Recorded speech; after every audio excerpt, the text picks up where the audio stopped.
My amplified unit, gold team, channel members, I need you to wake up, get amplified.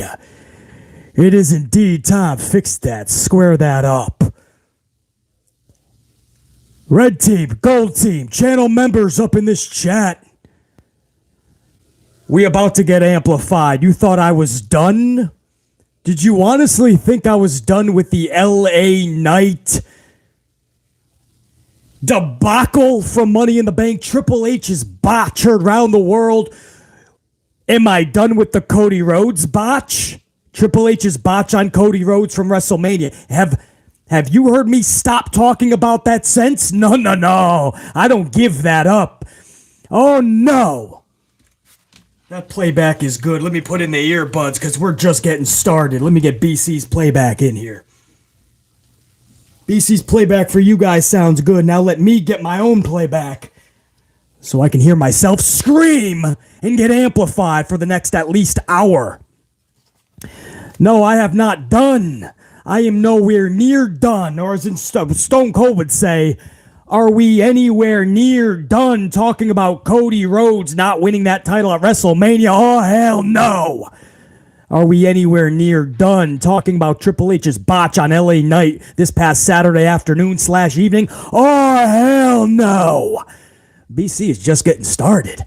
I'm going to light that fire under a Paul Levesque's ass one way or the other to the point where he's going to step up to Vinnie Mac and he's going to make the right calls and right decisions, or he's going to walk away and let somebody in who can do the job. Stephen Tate, welcome to the unit. Before we went live, I just got a notice that Stephen Tate became a gold member. So if you're still up in this chat right now, members only, Stephen Tate is now a new channel member. Gold card has been earned by Stephen Tate. I appreciate that. Big time. James Shrimp Fajitas is celebrating 6 months on the channel. James says, and I quote, 6 months down and many more to go. Thank you for your honesty on LA Night on Saturday, BC. Also for everything you do for the amplified unit. Keep on rocking, BC. Keep on rocking, James Shrimp Fajitas. Here's to another 6 months and beyond. To the gold members up in here, Brad Boyer, WWE AEW Marvel fan, Eric Leno, Brad Boyer, Gruss 512, Carlos Ray, Stegmeister, and so many others. James Shrimp Fajitas, Alicia Vukovic,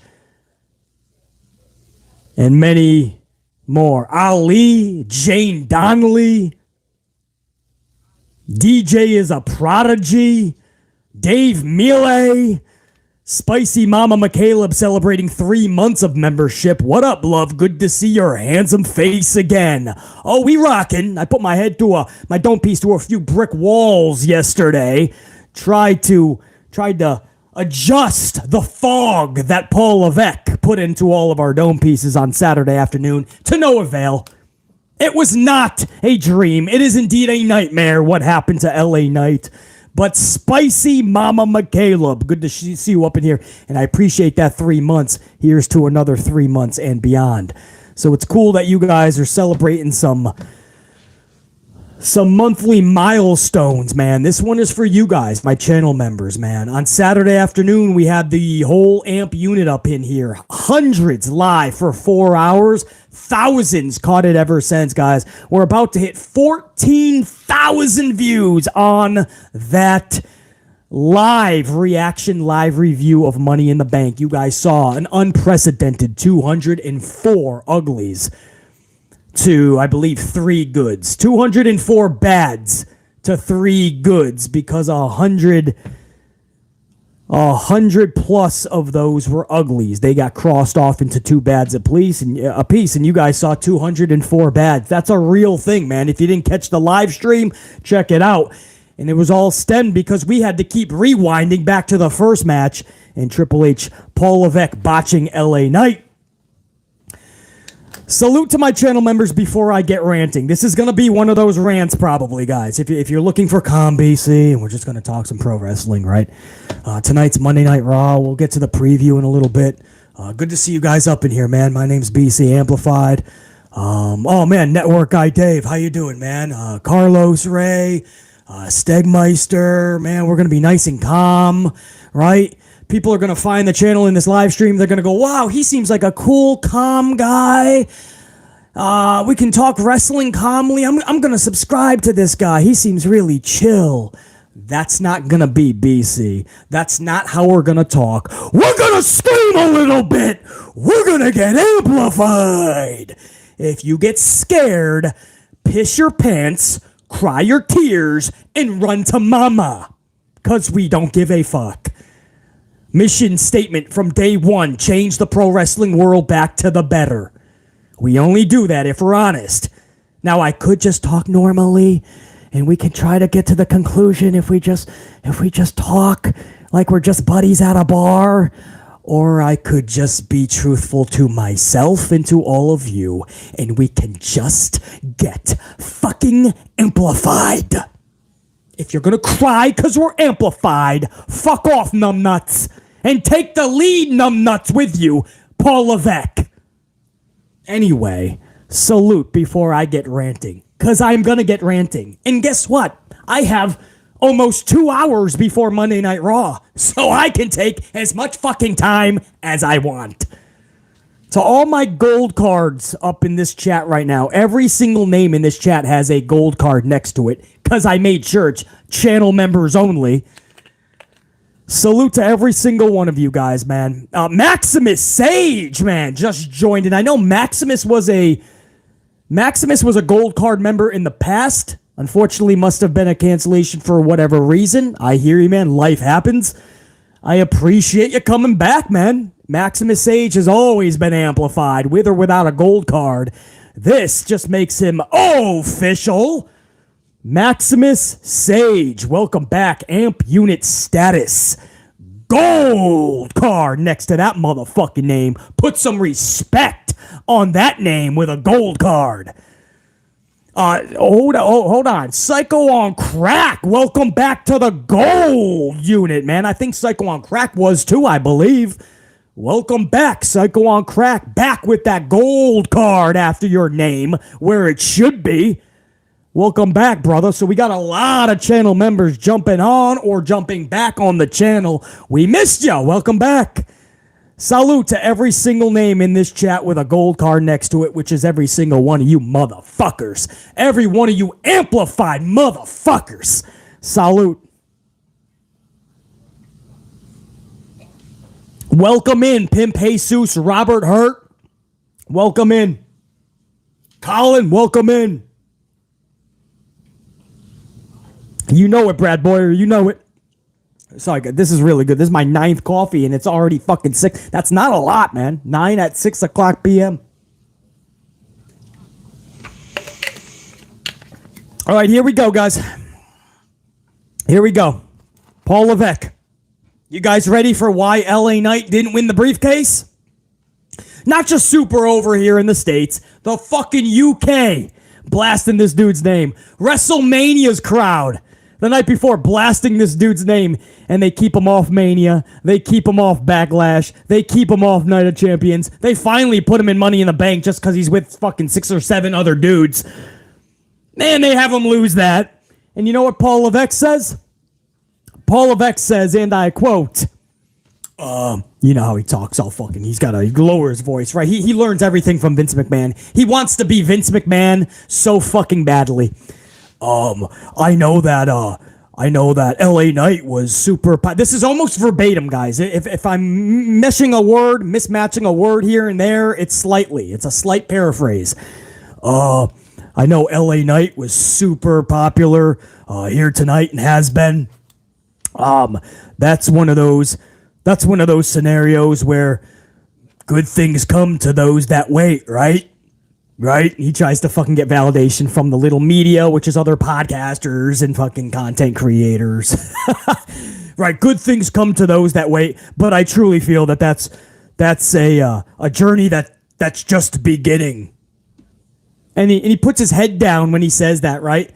That's a journey, something like that. That's a journey that's just getting started. And he puts his head down, basically rolling his eyes, like, yeah, right. We'll revisit that son of a bitch. Right about never? Quarter to never? He says his reasoning is good things come to those that wait. Is he a fucking toddler trying to get the new WWE action figure after school? If he just completes the week of school, mommy and daddy will get him that new toy. But good things come to those that wait. Is he a fucking kid coming out of middle school? Is he a senior in high school and he just got his permit and he wants a new car and the parents are like, well, we don't have that kind of money, but good things come to those that wait. Just wait, little Johnny. Get a beater right now. Work at McDonald's, collect some paychecks, get a little beater, and when we have the money, man, you're going to get a nice car. Mommy and daddy got you. But Johnny, good things come to those that wait. Is he a fucking toy? Is he a toy being given out from the Salvation Army at Christmas time? Good things come to those that wait. What did I tell you guys from day one? I told you, Paul Levesque is just like Vince. If Vince didn't create you, you ain't getting pushed. Unless we, the fans, really take no for an answer. We do not take no for an answer, I should say. Paul Levesque, the apple doesn't fall far from the tree. It's the same deal with Paul Levesque. If he doesn't feel like you look at him as a father figure, if he's not Papa H, you ain't getting jack shit. It's no wonder Cody didn't get that fucking title at Mania. It's no wonder LA Knight didn't get this damn fucking briefcase at Money in the Bank. They both have one thing in common. They don't look at this dude like Papa H. So what does H do in his media scrum afterwards? He literally says the reason is, well, good things come to those that wait.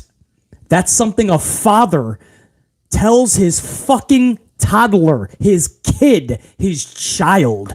LA Knight is a 40-year-old man.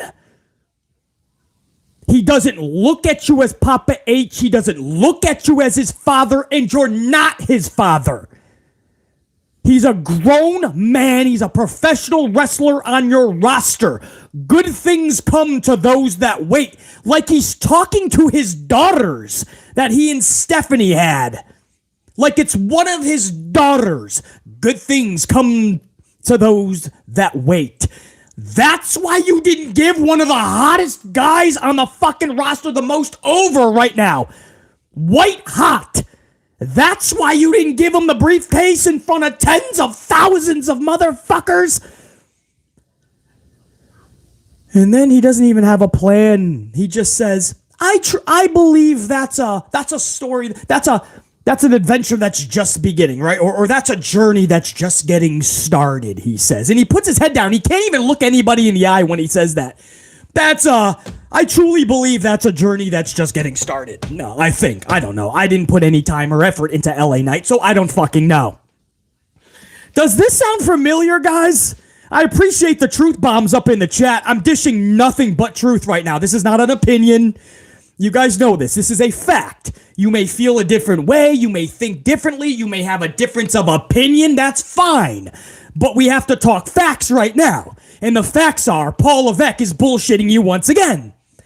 Does this sound familiar? Cody Rhodes, WrestleMania. What was his excuse?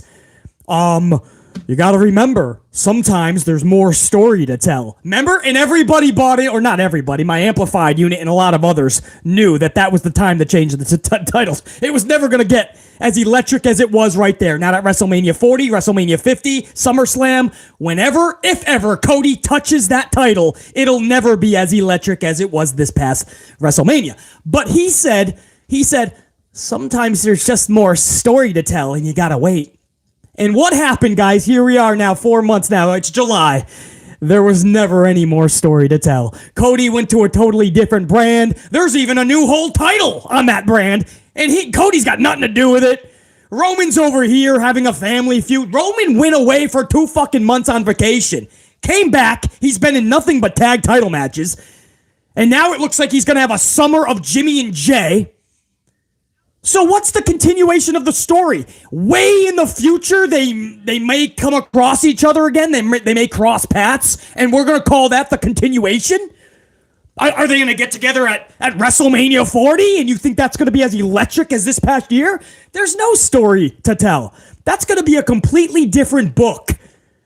Do you guys realize if Roman and Cody ever wrestle in the future, especially for a title, that's a whole different book? That's not more story to tell. They were not thinking that far ahead. The job was to screw Cody Rhodes on the biggest stage because you took your sledgehammer, which was supposed to be mine, and you drilled it right into my fucking throne in AEW television. You thought you weren't going to pay for that? You thought Vince was the only vindictive motherfucker? Have you heard the stories about my golden shovel? Have you seen what I have done to the people I've done it to get to the top of where I am right now? I have kicked people aside to literally marry into the family. I have clung to power, and I have stomped and stepped over people to do it. That's Paul Levesque. And you thought Cody wasn't going to pay for that sledgehammer in All Elite Wrestling? Oh, you don't know Paul Levesque. You just think he's a victim being spanked by Vince's booking, don't you? You don't have a fucking clue who this guy is. This dude will stomp, step, and make you fucking pay. He is not happy that they got their asses whooped for as long as they did in the Attitude Era, and that's why Sting was brought into WWE, because he was brought in just so Paul Levesque could beat him. 1, 2, 3. Paul Levesque tried very hard when he was in WCW to get in tight with Sting because he knew if I can latch on to power, I'm going to be all set in this company. Sting wanted nothing to do with Paul Levesque. That's a true story. Ric Flair didn't even want anything to do with Paul Levesque, which is why when Flair came back, Paul Levesque had him in his group. Paul Levesque wanted to be the big guy now around Flair. Sting wanted nothing to do with him, and Paul Levesque held on to that fucking grudge and wanted to make sure he was pinned at WrestleMania, the grandest stage of them all. Cody Rhodes never stood a fucking chance. We're gonna get you to the fucking dance, and just like I did to Sting, I'm gonna screw you over. That's Paul Levesque. Paul Levesque was the right-hand man of Vince McMahon during the ultimate screw job in Canada, Montreal, when Shawn Michaels screwed over Vince McMahon. Hunter Hearst Helmsley screwed over Bret the Hitman Hart. And who was right there? Right there, Paul Levesque. If there's a screw job in that company, chances are Paul Levesque is either the ringleader or right there with the ringleader. He said there was more story to tell, guys. And Cody Rhodes ever since has been fucking around with Brockton Lesnar. Brockton Lesnar, who's advertised tonight for Raw, by the way, in Maryland. Baltimore, Maryland, I believe. And Brockton is going to rekindle this feud that never was. To this day, to this fucking day, months later, we don't know why they're even wrestling, fighting. We don't know. Brock fucking jumped them because it was supposed to be Cody as the title. That would be the only reason Brock would do that. But Paul Levesque did the botched booking, kept it on Roman. Roman went on vacation, and Cody was fighting Brock for, well, no fucking reason. To this day, July. And he's about to get attacked by Brock again tonight. And we're going to set up WrestleMania in SummerSlam in 5 weeks. And we're going to get Brockton versus Cody again. And we're still not going to know why. Nobody knows why. Michael Cole doesn't even know why. Michael Cole was like, I don't know. Maybe it's because Cody got to go on last. And Brockton had to go on first. But in the past, Brockton always loved going on first because he didn't want to stick around for the night. That was the story you told us. So even Michael Cole, assuming what it could be, it's bullshit. But nobody thinks about this. This podcaster has to, because we can't count on WWE to think of these questions, right? Podcasters like BC catch these loopholes because it's common sense and logic. I mean, you could be fucking 6 years old with a crayon set and some Post-it notes, and you would know that WWE is not making sense in anything that they do. So Paul Levesque looked right at all of you, and he said, well, Cody didn't win because there's more story to tell. Clearly, there's more story to tell. In other words, be patient. We don't have it ironed out, but I didn't want to give it to Cody. And nothing has made sense since, right? Nothing has made sense. Roman goes away for 2 fucking months, comes back. He has not defended his title since, by the way. 4 months. Came back after 2 months, and he's had 2 tag team matches. Everything he's doing right now, storyline-wise, is within the bloodline. It's just a family implosion. He doesn't need a title for that. Cody needed the title. Cody's having all these singles matches. Cody's in a feud with Brock that doesn't have a reason because they didn't have the title on the line. That would have been the reason for Brock. He said there was more story to tell. 4 months later, there's no story to tell. The story is dead. If Cody ever crossed paths with Roman in the future, it's a whole nother book. He lied to you. I tried to tell you he was lying to you. It's gotten to the point where even the people that said Cody needs struggle and adversity, they're even admitting they were wrong, guys. Respect, at least. At least they can fucking take an L. We were wrong. We thought WWE would do this right. They botched. BC told you they were going to. Lightning in a bottle, what you saw at WrestleMania. Cody Rhodes had to win that title. We knew Roman was going away for a few months. We knew they had no plan for Roman Reigns. We knew that Cody Rhodes had a lot planned after Mania. He needs the title, and they botched it. So now you fast forward after he said, well, Cody didn't win it because maybe there's more story to tell. That's what Paul said. Now, LA Knight did not win the Money in the Bank briefcase because, in Paul Levesque's words, Schnoz McGee, Pinocchio Pussface, Numbnuts himself, he said, well, good things come to those that wait, right? That's what he said. Good things come to those that wait, right? Like he's talking to one of his daughters. This is a 40-year-old man who is white hot right now.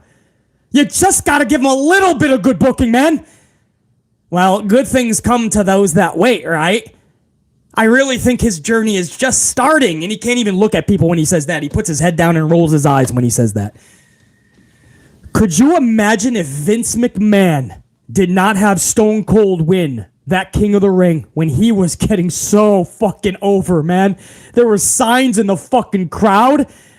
And after they finally gave him that big victory, what happened? Stone Cold was even more over the next night on Raw, wasn't he? That King of the Ring did wonders for him. Could you imagine if Vince McMahon did not have Stone Cold win that King of the Ring and just went, well, good things come to those that wait, buddy. Good things come to those that wait. In time, Stone Cold will have his day. Could you imagine if Hulk Hogan did not defeat Andre the Giant at WrestleMania 3? Could you imagine if Andre just beats Hogan? If you remember that era and that time, that was the whole trajectory. Vince didn't sit there and go, well, damn it. Good things come to those that wait, Hulk. What? Could you imagine at WrestleMania 14? If Vince just looked at Stone Cold and said, well, I'm going to have Shawn Michaels go over because good things come to those that wait. What? What are you fucking talking about? Wrestling fans know. You got to read the room. It's lightning in a bottle, man. Read the room. How do you have Cody walk out of there without a title? How do you deflate your audience like that at a WrestleMania? How do you go into the UK when you know the wrestling world is ready to explode, especially after the Cody botch? We really need this. LA Knight needs this. And you fucking give it to a dude who we all respect. We all want the best for Damian. But you're lying through your fucking teeth if you're telling me that Damian excites you more than LA Knight catching in. So you could have had LA Knight's music play, and LA Knight is going in for a cash in, and you say, no, thank you. I want to see Damian Priest cash in. That's going to excite me and put me at the edge of my seat. Bullshit. Bullshit. We're putting money on the bank. Money in the bank briefcase should not be a fucking prop to propel people. It should be put on the people that are ready to electrify right now. The person that is ready to cash in today. It shouldn't be a vehicle used to help somebody get over. It should be used and put on the people that are fucking over. You don't put fucking world titles on people that need to get over. The title ain't gonna make the dude's gonna make the title. You put it on Damian Priest when he's nowhere near the level of LA Knight right now. It's the truth. So then everybody suffers. The audience now has to what? Wait, now for the next fucking several months, we have to play around with Damian Priest teasing in a briefcase cash-in. Does that really excite you, Big Nang, WWE, AEW, Marvel fan, Gruss512, Eric Leno, James Shrimp Fajitas, Stegmeister, DJ is a Prodigy, Pimp Jesus? Does that really excite you? Wow, Damian's coming to the ring, man. He's going to have a stare down with Sethington again. Oh, he's letting Sethington know, man, this could be Damian Priest's world title. His participation trophy championship. Hell no, says Stegmeister. Not whatsoever, says James Shrimp Fajitas. Hell no, says Pimp Jesus. Unique Butterfly just says, what up, BC? What up, Unique? Santivia, what up? So now we had this electrifying moment A with LA Knight that was going to happen. Would have fucking been the talk of the town, talk of the pro wrestling world. It would have been what a moment for him. It would have skyrocketed him. Casual fans would even start to have to take notice to LA Knight. And then on top of that, now we're all in for a fun roller coaster. It's fun from here on out. LA Knight has the briefcase. I get goosebumps. LA Knight just teasing it for weeks and months, man. That's fucking awesome. L.A. Knight has the briefcase, man. Goosebumps. You could go any which way with it. You could have so much fun with it because he's so white hot. You could put him in all these scenarios. And then the day that he cashes in, oh my goodness, that pop.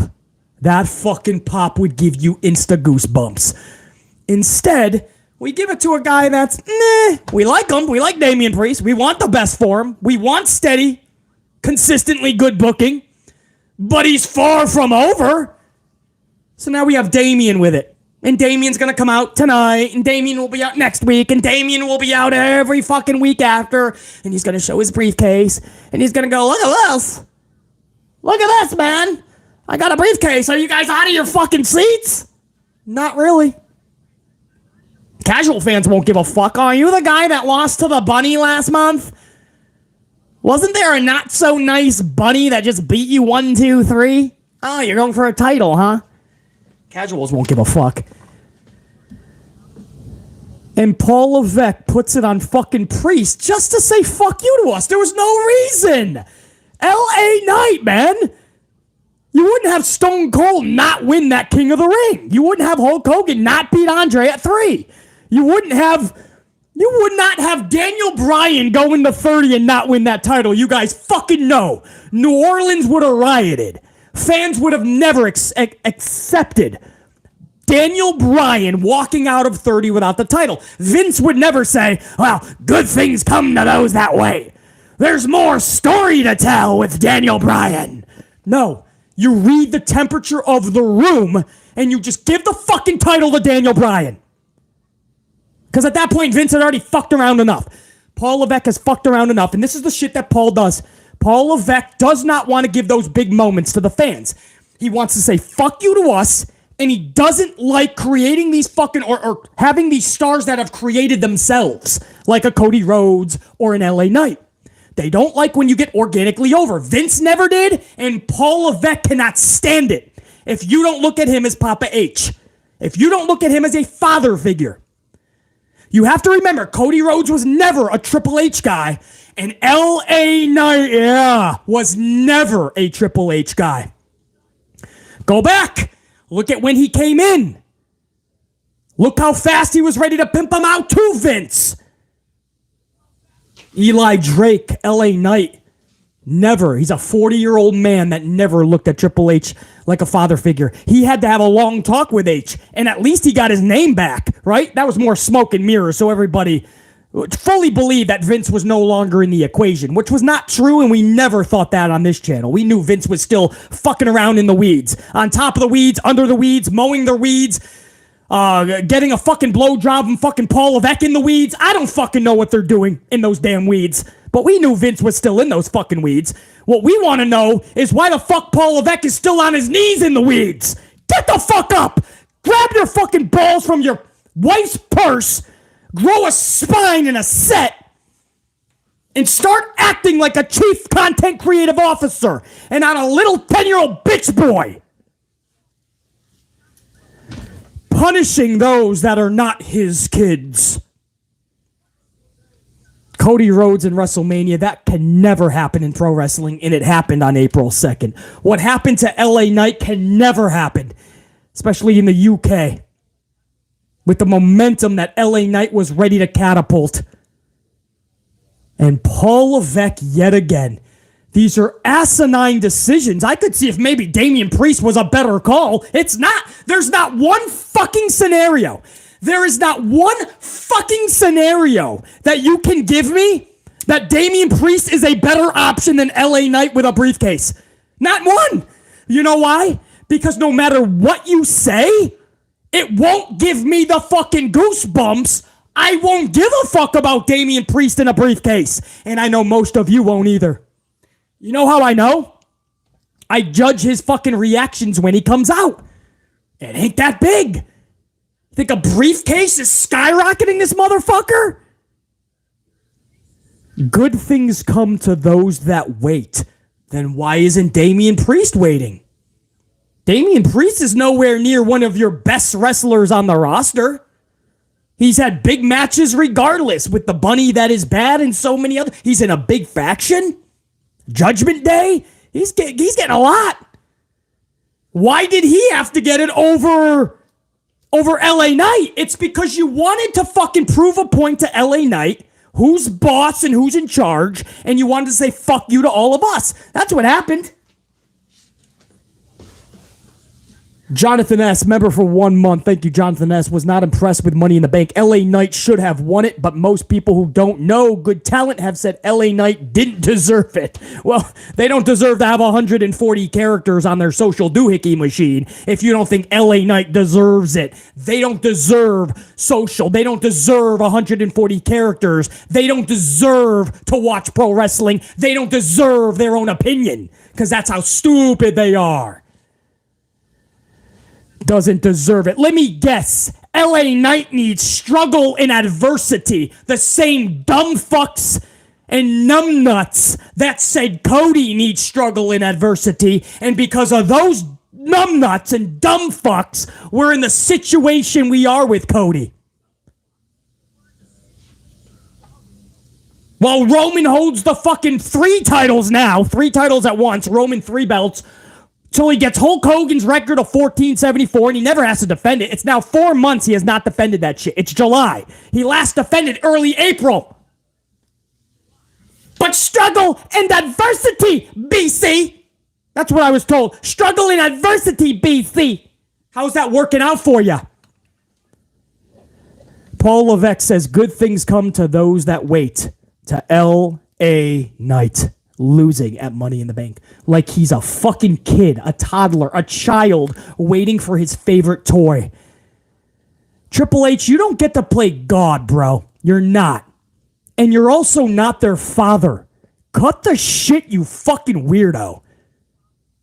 You're a fucking weird. You understand these are pro wrestlers on your roster. Grown fucking men. Somebody says good things come to those that wait to somebody like BC. I'm gonna smack you upside your fucking dome piece and snap your neck in half. I'm gonna snap your fucking neck in half. That's what I do. You don't talk to a grown man like that. Face to face, you get your spine snapped. Good things come to those that wait. Fuck you talking to, bro? Who the fuck you talking to? Hey, I said, who the fuck you talking to, bro? LA Knight is a 40-year-old grown man. He doesn't need to wait so you give him good booking. He's going to fucking continue to get the pops that he gets, just like Cody, by the way. It's always funny when people go, well, he's going to be more over now that he lost to BC. No, he's not. You listen to the reaction? That's what he always got. Cody always got the big pop. You know what's sad? As somebody who was fully behind Cody getting that title at Mania, now he just feels like another dude. Even with the pop that Cody gets. And a lot of you guys probably feel the same thing, right? Like, even though he gets the good pop and he's one of the bright spots on these shows for sure, he just feels like another guy most of the time. Ever since WrestleMania, Cody just lost that mystique. And LA Knight will continue to get the pops that he gets, and we hope that it grows. But you missed the fucking boat. You'll never get the moment back that you had this past Saturday. Just like you'll never get that moment at WrestleMania back with Cody Rhodes. You'll never get that shit back. Somebody just said it in the chat. Network guy Dave. The momentum that Cody had is gone. Exactly, network guy Dave. And the momentum that LA Knight had, it's going to be different now. He's still going to get the pops, and it is just beginning his journey. There's no doubt about that. But to miss these opportunities, you are trying to block the fucking roads, and you're trying to make this journey more difficult for LA Knight when it doesn't have to be. You've already made the journey difficult for Cody Rhodes when it didn't need to be. Nobody that I know that really knows wrestling was talking about struggle and adversity. Nobody was talking about struggle and adversity that I know who really knows pro wrestling. One day we didn't wake up and go, wait, time out, hold up. Cody can't win this Sunday. He needs more struggle and adversity. And then everybody's like, wait a second. Oh my goodness, you're right, man. Cody can't win. He needs more struggle and adversity. We need to keep the title on Roman going for the future. Nobody was saying that, but there was a pocket of fans, and they started using their 140 characters, and then it got to podcast, and podcasters were telling their audience, yeah, struggle, adversity, and then before you know it, the pocket became a bigger pocket, and they got what they wished for.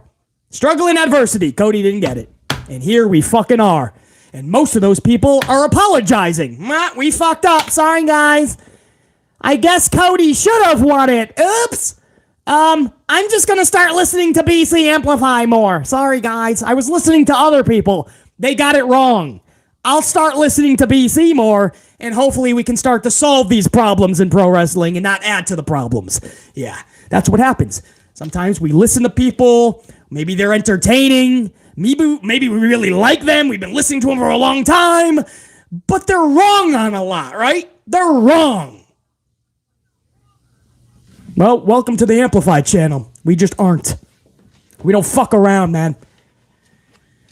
LA Knight easily was the pick. This is not an opinion, even if you don't like LA Knight. We just know that was the time.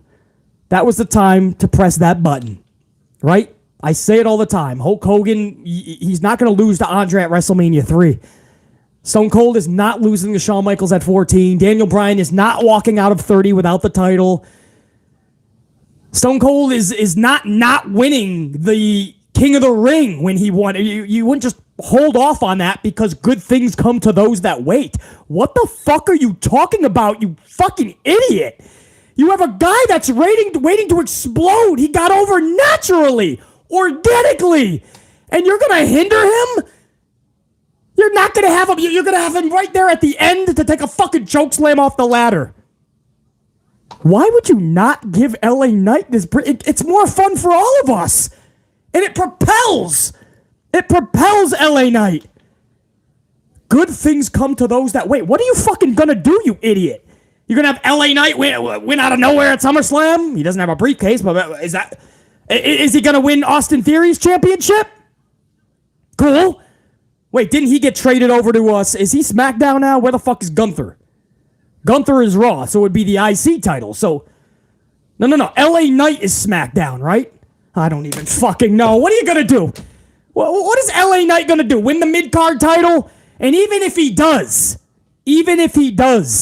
the moment's gone. The money in the bank is how you propel that.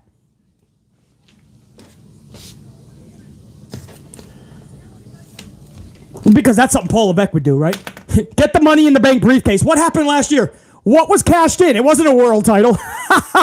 Paul Levesque, and by the way, he admitted it was him, even though everybody wants to blame Vince for what's bad.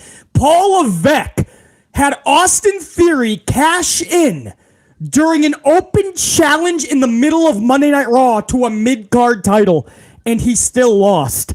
That's what Paul Levesque did.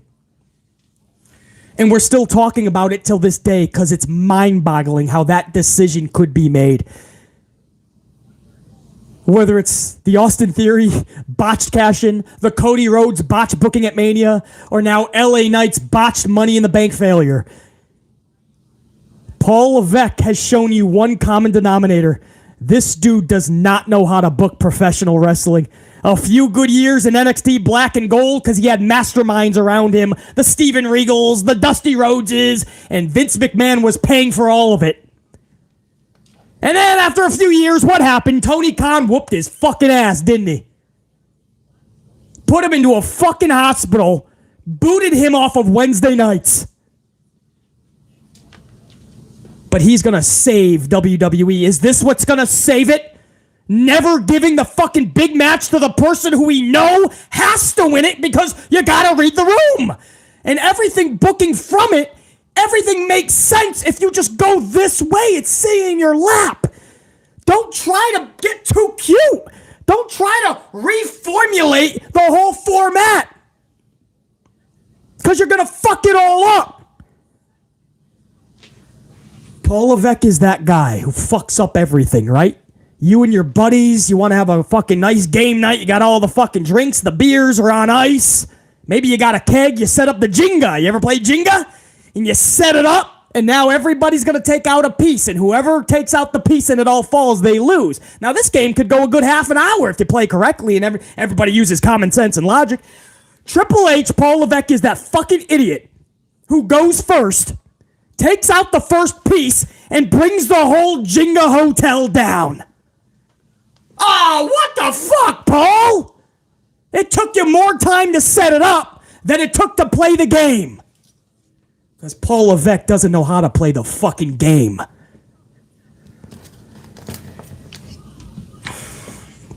So if you thought that I was done ranting and raving about Cody Rhodes and that botch at WrestleMania by Paul Levesque, if you thought I was finished just because I brought it up 1,007 times so far, oh, you ain't seen nothing. If you think I am not gonna harp on this LA Knight shit, and I'm gonna harp on every fucking botched decision that Schnoz McGee makes every fucking time Pinocchio Pussface botches, we are gonna harp on that shit until enough people realize while you were all blaming just Vince, you blinded yourself to the truth.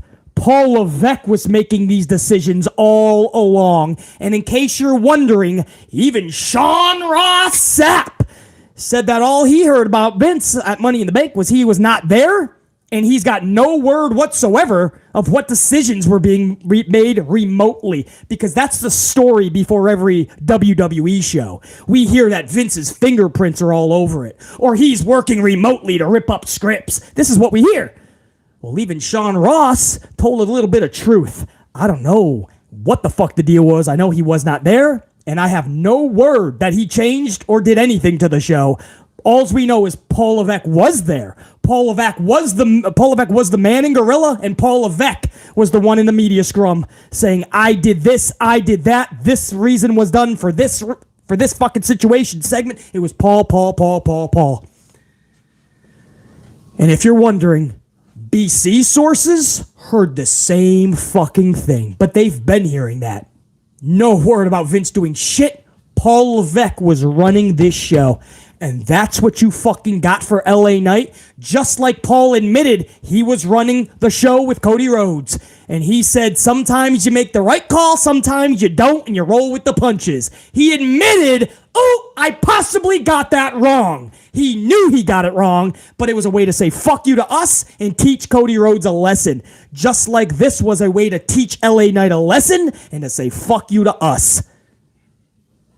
This was a Paul Levesque show. And I'm glad it got 204 uglies. Or 100 and some odd to equal 204 bads, I should say. Over 100 on the uglies. What a fucking review that was. Oh, and by the way, first of all, we're over I forgot to even mention this. I've just been ranting and pissed off about this whole sitch.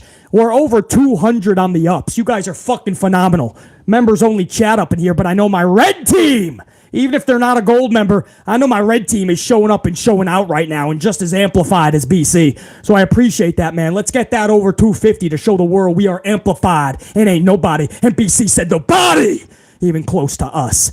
Salute to every single one of you guys. I'm not done ranting. If I may, I want to talk about that main event real quick. Who was it? Jimmy or Jay pinning? I think it was Jay Uso pinning Roman Reigns, right? I want to talk about that for a fun. Let me talk to you.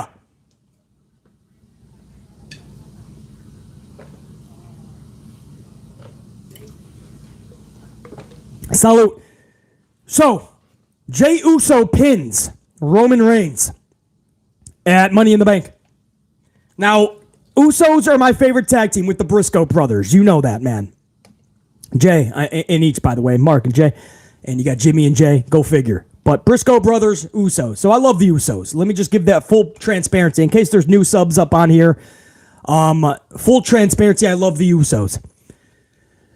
You had, all right, let's just put your opinion. I want you to take your opinion. And if you're a fragile person, right, you don't want anyone to yell. You don't want anyone to be hostile. All right, I want you to fragilely take your opinion and your thoughts, all right? I want you to put them in a ball, all right? If it's not in a ball, make sure you curl that shit into a ball, okay? Put them to the side or do whatever to them. Shine them up, stick them up your fucking own ass. I don't give a fuck. Stick up your fucking neighbor's ass. I don't give a shit. But I want you to put your feelings and your thoughts aside. As a wrestling community, can we just say how fucking stupid this is? Cody Rhodes could not get the job done. Cody Rhodes at WrestleMania pinned. And a few months later, a tag team guy, Jay Uso, in a tag team match, nonsensical by the way, nothing is on the line, civil war, a family feud. Well, fuck, I'm pretty sure you could put a camera in your neighbor's fucking house and watch a family feud. Maybe your own fucking family feuds every fucking night, and that would be must-see television. Civil war? Civil war, family feud. That's what's on the line. No titles, no nothing, right? Cody Rhodes loses at Mania. And again, to show how fair I am, I fucking love the Usos. Best tag team to BC easily. Jay pins Roman. They made a big deal on Friday how it's been 3 years since Roman's been pinned. Wouldn't you think, now that H has already made the botch and Cody has lost, now that you made a big deal that it's been 3 years that Roman's been pinned, this is hopefully, gonna be the biggest that it can possibly be. It's never going to equal what Cody would have done at Mania this past year. You're never going to get lightning in a bottle. It's never going to be that moment. But you're starting to build it to as big as it can be, at least, when Roman does lose, right? He's going to add on more dates, and you're going to make a big deal about how he hasn't been pinned in years, and you just have Jay Uso pin him. So now what you've done is you've nullified everything, you fucking idiots. Paul Levesque is a fucking idiot. There's a reason that sometimes wrestlers should stay wrestlers. I don't give a fuck about NXT Black and Gold for a couple of years. You can thank William Regal, you can thank Dusty Rhodes, you can thank Vince McMahon for funding it. So that Paul Levesque could have a pet project that he didn't have to fork $1 over for. Paul Levesque has no fucking business being in any type of power. This fucking guy just tarnished everything that he was supposedly working for. When Roman finally gets fucking pinned, you fucking idiot. You fucking numbnuts. You fucking numbnuts. When Roman gets pinned, you dummy, that should be the biggest climactic moment possible. You already fucked it up with Cody at Mania. So now you've already devalued the situation whenever he does lose that title.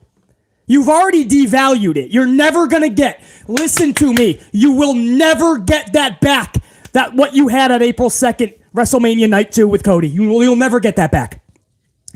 If Cody faces Roman again at 40 in Philadelphia, you will never get what you just had back. So you've already devalued it. Most of us with a fucking brain understand that. Now, what are they doing? They're just devaluing it some more.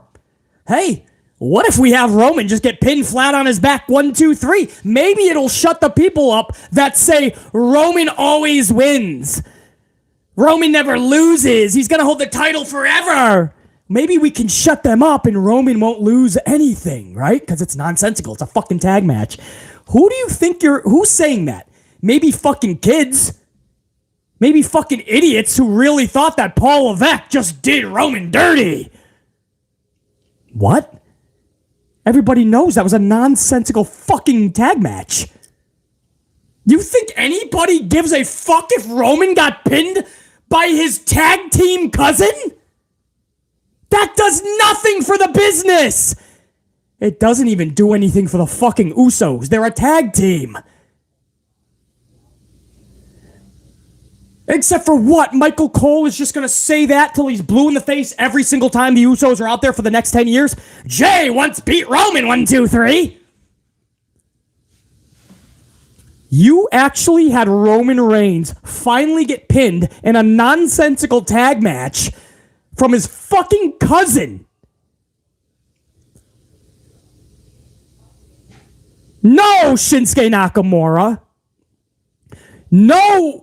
Are these all the people he beat? Big Nang, is that all the yeah. Oh, Big Nang, you came I was going to say the people at the top of my dome piece. Big Nang's got a list. I love it.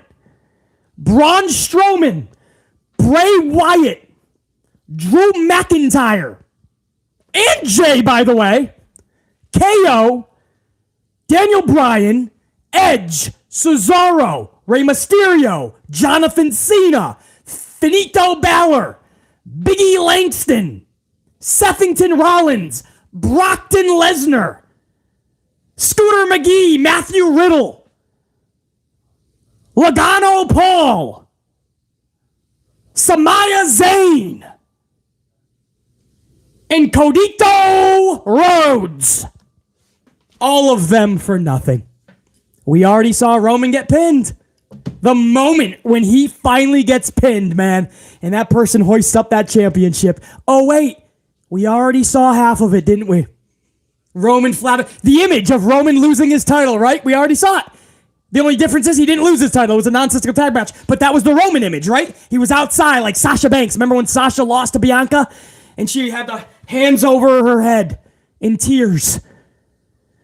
Jonathan Cena, who was it, man? Was that with The Rock? And John Cena's in the aisle and he's got his hands over, right? This is Roman Reigns. Back up against the apron. He's on his ass. Almost in tears. Angry. How could he have lost it all? You didn't, motherfucker. You got it all. We already saw half of what we all were waiting all this time for. Like, why would this happen? Why would Paul Levesque do this? It's because Paul Levesque is a fucking idiot. Can you fucking believe that we saw Roman Reigns just get fucking pinned before he loses the fucking title? You can't help but laugh. You can't, because if you don't laugh, you'll end up coming across the nearest brick wall you come across, and you'll put your dome fucking piece through the fucking thing. And if you're able to take your fucking head out of the brick wall, you'll launch yourself right back. Listen, I don't know how many chair shots Paul Levesque has taken to the dome piece, but somebody has to remove him from power. Because this ain't it. Paul Levesque doesn't have to lose his job. Put him as a janitor. Have him clean up some shit in the hallways of Stamford, Connecticut. That's fine. Have him as a receptionist for Kevin Dunn or Nick Khan, Christopher Pritchard. Have him as a mechanic for Stamford, Connecticut. Have him as ring maintenance. Make him a referee. But Paul Levesque should not have any control over power. Because him and Vince McMahon is a lethal dose of toxicity. It is a lethal dose of poison for WWE. You know, everybody goes, man, if Vince would just step aside and just let Triple H run the whole thing. Because we know Vince has a couple of fingerprints on the shows, right? Oh, we have enough reports of that, trust me. You know what scares me about that? Is Paul Levesque having complete control over these fucking shows and these decisions being made at an amplified level. Oh my fucking God. Paul Levesque, a guy who's admitted he doesn't even know what to do with a third hour of Raw. He can't even fucking fill in a second hour. And the first hour he's having a hard time with. And this guy's going to be your savior. There's got to be somebody better for the job. Somebody who doesn't have his schnoz up Vince's ass to begin with and will actually go toe-to-toe with Vince. And if he's got to step away, get Das Boot, get fired, or walk away, then so be it. But another ass-kissing enabler is not going to change WWE. And sadly, Paul Levesque is the biggest ass-kissing enabler who just happens to make the biggest botches that I've ever seen in pro wrestling. I have never seen anything like what happened to Austin Theory last year with Money in the Bank. I have never seen anything like what I saw with Cody Rhodes at WrestleMania this year. And I thought I never saw anything like what happened with LA Knight this Saturday. And they all have one thing in common. Paul Levesque himself is telling you, that was me. That was me, and here's the reason I did it, guys.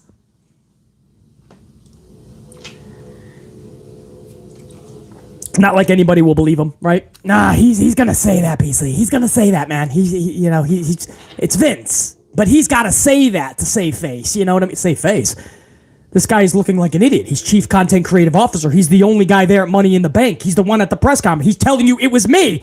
Who would let somebody do them filthy like that and go along with it? You really do. You would not have to. You would have no spine and no fucking balls for sure.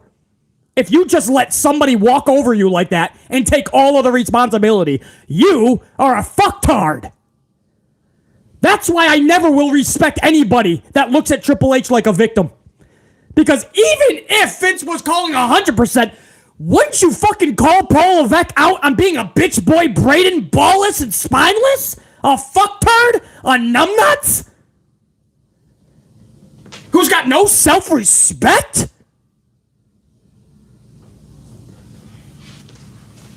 We just saw Roman Reigns get pinned, guys.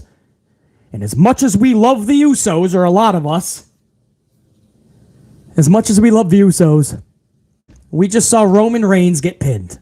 What the fuck is left? He's already way more than outstayed his welcome with the title. We already know, man. It was time at Mania just to pass that. I like the long reign, man. 3 years. Good job. I love long reigns.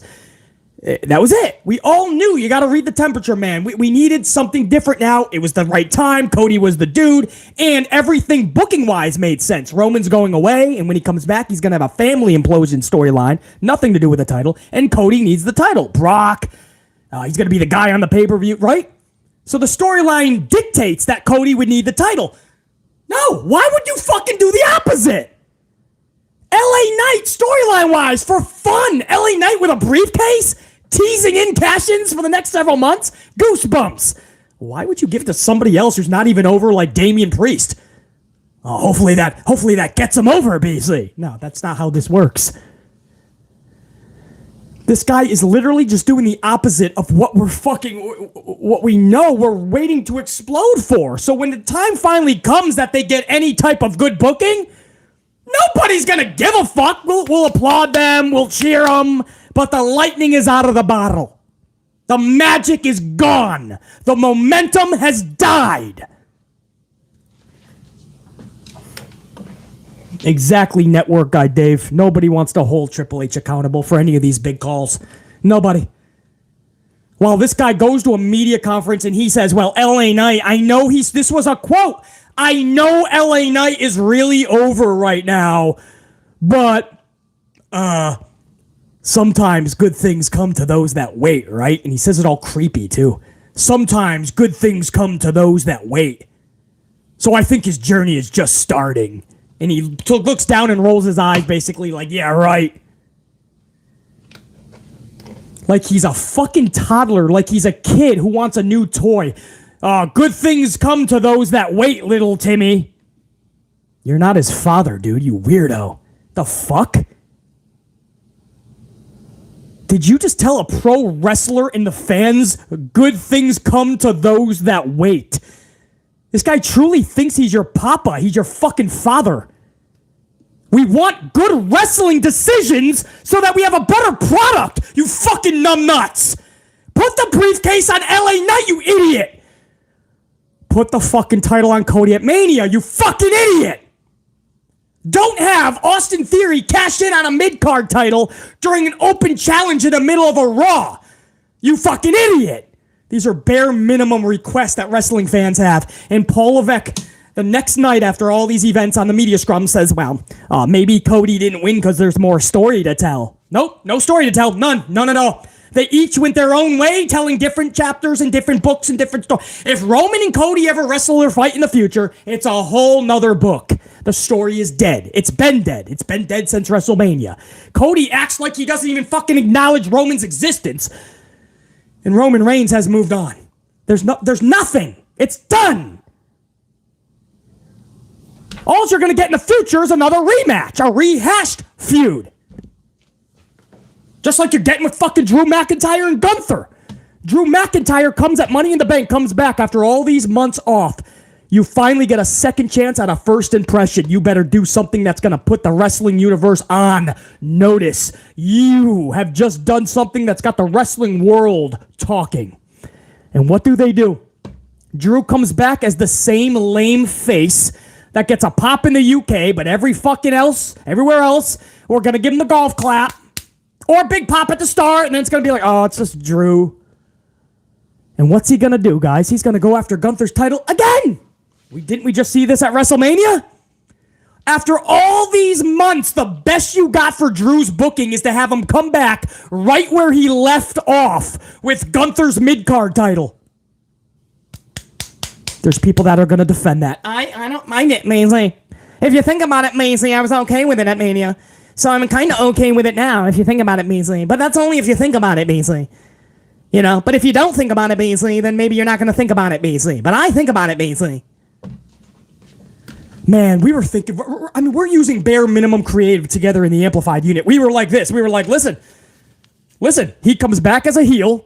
He takes out Sevington in the UK. So he gets this big pop, and then he fucks everybody over, and everyone's stunned. Whoa, did Drew just turn? Is Drew going for the world title as a heel? He gonna be talked about. No, he just comes back after all these months off, and he's like, hey, I want my mid-card title that I never got. Awesome. Great way to use Drew McIntyre. Roman Reigns gets fucking pinned when the whole point of all of this was supposed to be the big moment when he finally gets pinned for the title. Well, you just saw half of it. All that's left is him to actually lose the title. Why would you have Roman get pinned when it doesn't even fucking matter after 3 years of not being pinned? Drew comes back the same Drew McIntyre for the same fucking prize he didn't win before he left. And LA Knight, the most over guy in the fucking business, you could say right now, doesn't even win the Money in the Bank contract briefcase. Yeah. Sorry, not sorry if I'm looking at Money in the Bank and I'm seeing one booking botch after another. This isn't wrestling fans that didn't get their way. This is literally right from wrong. It's right from wrong because I'm looking at the trajectory going forward.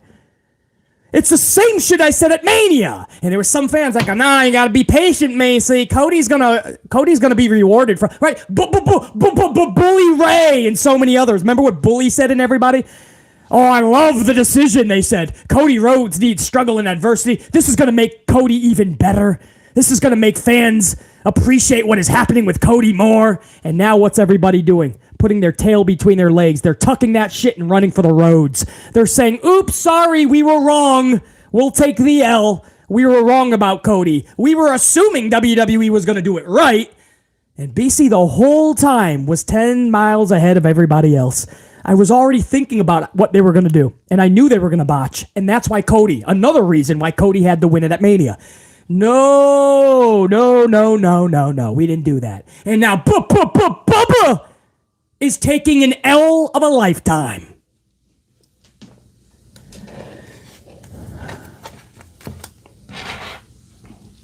All of these decisions at Money in the Bank. And by the way, if you thought it was a good show, that's your right. That it was fun for you. That's your opinion. That's your preference. You liked it. That's fine, by the way. I'm seriously not insulting that at all. We like things that others don't, and we don't like things that others like. I'm not insulting you if you liked the show or thought it was fun. That's you, your prerogative, how you felt about it, your thoughts on it. What I'm talking about is good and bad. In this case, ugly. Right from wrong. Even if you like something, it don't make it right. I love pizza. I probably should not eat 10 fucking large pizzas in one dinner setting. I love coffee. I know to limit myself to about 14 to 15 a day. Because if I have 30 to 35, I'm fucked. We can all like something, it doesn't make it right.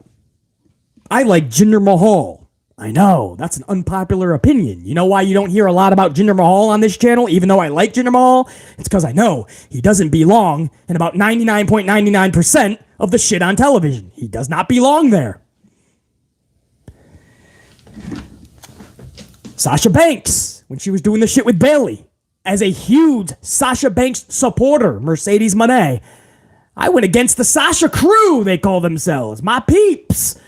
Because I had to say how stupid it was to put one of the hottest females right now, Sasha Banks, in a tag team with Bayley when you know there's going to be a division. There's no division, and they're not going to make a division. I told you guys they lied to them, probably told them we're going to make a division, we're going to surround it around you guys in the titles, and you guys are going to really create the division. And they never backed it up. And I told you guys this is stupid to do. And when it was all said and done, what happened, man?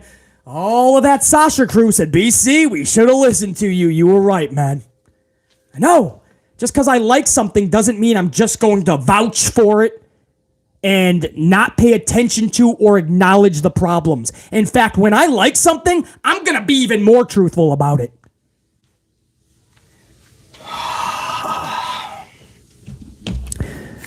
And these are the decisions that they fucking make time and time again, man.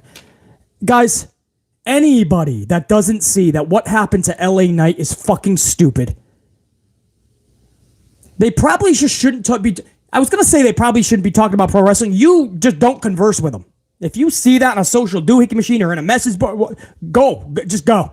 It's not worth your time to acknowledge it even. So do not get into a back and forth. These are people that don't understand the wrestling business. They didn't think this through. I like Damian, so okay, I'm cool with it. They're not understanding. LA Knight, a guy who is this hot, has a briefcase. What that's going to do for the fun level of the shows. LA Knight, and the music hits, and here comes LA Knight, man, and you're like, oh, fuck, because at any moment, this guy can do anything. His promos are going to be fucking top-notch. He's got a briefcase. At any moment, he could become champion. I mean, that's goosebumps. And the fact that he's so over, and we're actually excited about it to begin with, that's fun. Now you have a guy, Damian, who we respect, we like, we golf clap. But he's a heel, by the way. But we like him. Nowhere near over. Not even close. And he just has a briefcase. This is like putting it on the fucking Miz. How did that do, guys? How did that fucking do? A guy walking around with a briefcase, show after show, week after week, showing everyone he's got a briefcase, and at any time I can cash in. We don't give a fuck, bro. Guys, I'm going to be brutally honest right now, as I always am. You guys ready for this? If Damian Priest cashes in tonight, SummerSlam, next year's Mania, Damian Priest cashing in does nothing for BC. I have no emotion even thinking about it. Thinking about Damian Priest and the stupid promos he's going to give Seth Rollins for the next 3 months. Thinking about Damian Priest showing up to SmackDown to try to say words to thinking about Damian Priest walking around with a briefcase for the next fucking year actually makes me nauseous. I can already see the redundancy. And we had something epic in our hands. And their laps. LA Knight. LA Knight. It's not rocket science. Money in the Bank has become a fucking joke. Remember James Ellsworth winning it for Carmella? Does anybody even remember that, or did you just try to forget it? James Ellsworth, a dude, won it for the women. Do you guys remember fucking Otis? Otis wins it, and he never even gets a chance to cash it in. Otis literally went back to NXT, and it went over to The Miz. Otis wins, but The Miz ends up cashing it in. And I believe The Miz, did The Miz fail? Miz might have, I think he failed. But The Miz cashed in. Remember Boombox Brock? He literally made the briefcase a boombox. And you know what we all did? We fucking laughed. Because it's a joke anyway. How can you not laugh at Brock boombox into a fucking briefcase that's supposed to be taken seriously? How about Austin Theory just last year? We brought it up 4 times already. He cashes in the middle of a Monday Night Raw during an open challenge, which makes sense, right? Open challenge to a mid-card title. And he loses, by the way. He failed. And you guys can probably come up with a bunch more Money in the Bank botches, man. They don't make sense. My girl Io won it Saturday. That doesn't even make sense. I love Io. I talk about Io being one of the best women's wrestlers on the planet. And I'm so happy for her victory Saturday. Doesn't make sense. She just lost a title match a month ago at Backlash, Puerto Rico. Why would she now have a briefcase and we're supposed to go, she's going to get a title opportunity? When we just saw Io go for the title last month. And she lost. Flat on her back looking up at the lights. You guys see what I'm saying, man? I'm just asking for bare minimum of common sense and logic. I'm not asking for a lot. Man, BC is so negative, man. I can't stand BC even though I listen to all of his podcasts, but I tell myself that I can't stand him. He's so negative, he's so harsh. But I'm not telling a fucking lie. As an EO supporter, it doesn't make sense to give her the briefcase because you just had her lose a title match. Whatever. You know, you try to find common sense and logic, right? I just want my wrestling to have a rhythm. Right? If everything is being done correctly because the powers that be give a fuck and they remember their own booking, bare minimum, they give a shit about their own booking. But you know the sad part, Amplified Unit? My gold members in this chat, Sontibia Major, WWE, AEW, Marvel fan, Ash Stegmeister, Brad Boyer, Robert Hurt, DCAR, Network Guy Dave, Dante Jaron 23, Carlos Ray, Brad Boyer, DC Lanier, Eric Leno. All my gold members right now, and all my red team, too, who's not gold members, and it's viewing this and is helping to almost hit 300 on the ups while BC just screams for 2 hours. I appreciate it. You know, the sad fucking truth is that this podcaster right here, BC Amplified, the sad truth is that all of those green names that you guys see in the chat, even my red team that's not in the chat, you see all the green names with that gold card after their name? That's the Amplified Unit Gold members. Every single one of them, I'm pretty sure, or 99.99% like a Clorox wipe, they all care more than the people running these shows. That's the truth. More than a Vincent Kennedy McMahon, more than a Paul Triple H Levesque, and anybody else. Chances are, every single one of these gold card channel amplified unit to the most amplified of measurements, every one of these amp unit members and BC care more than the people running the shows. Think about that, please.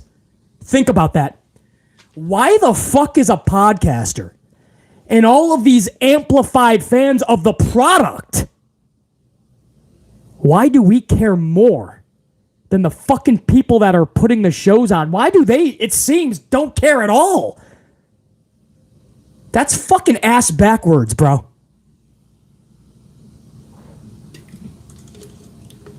That is completely ass backwards.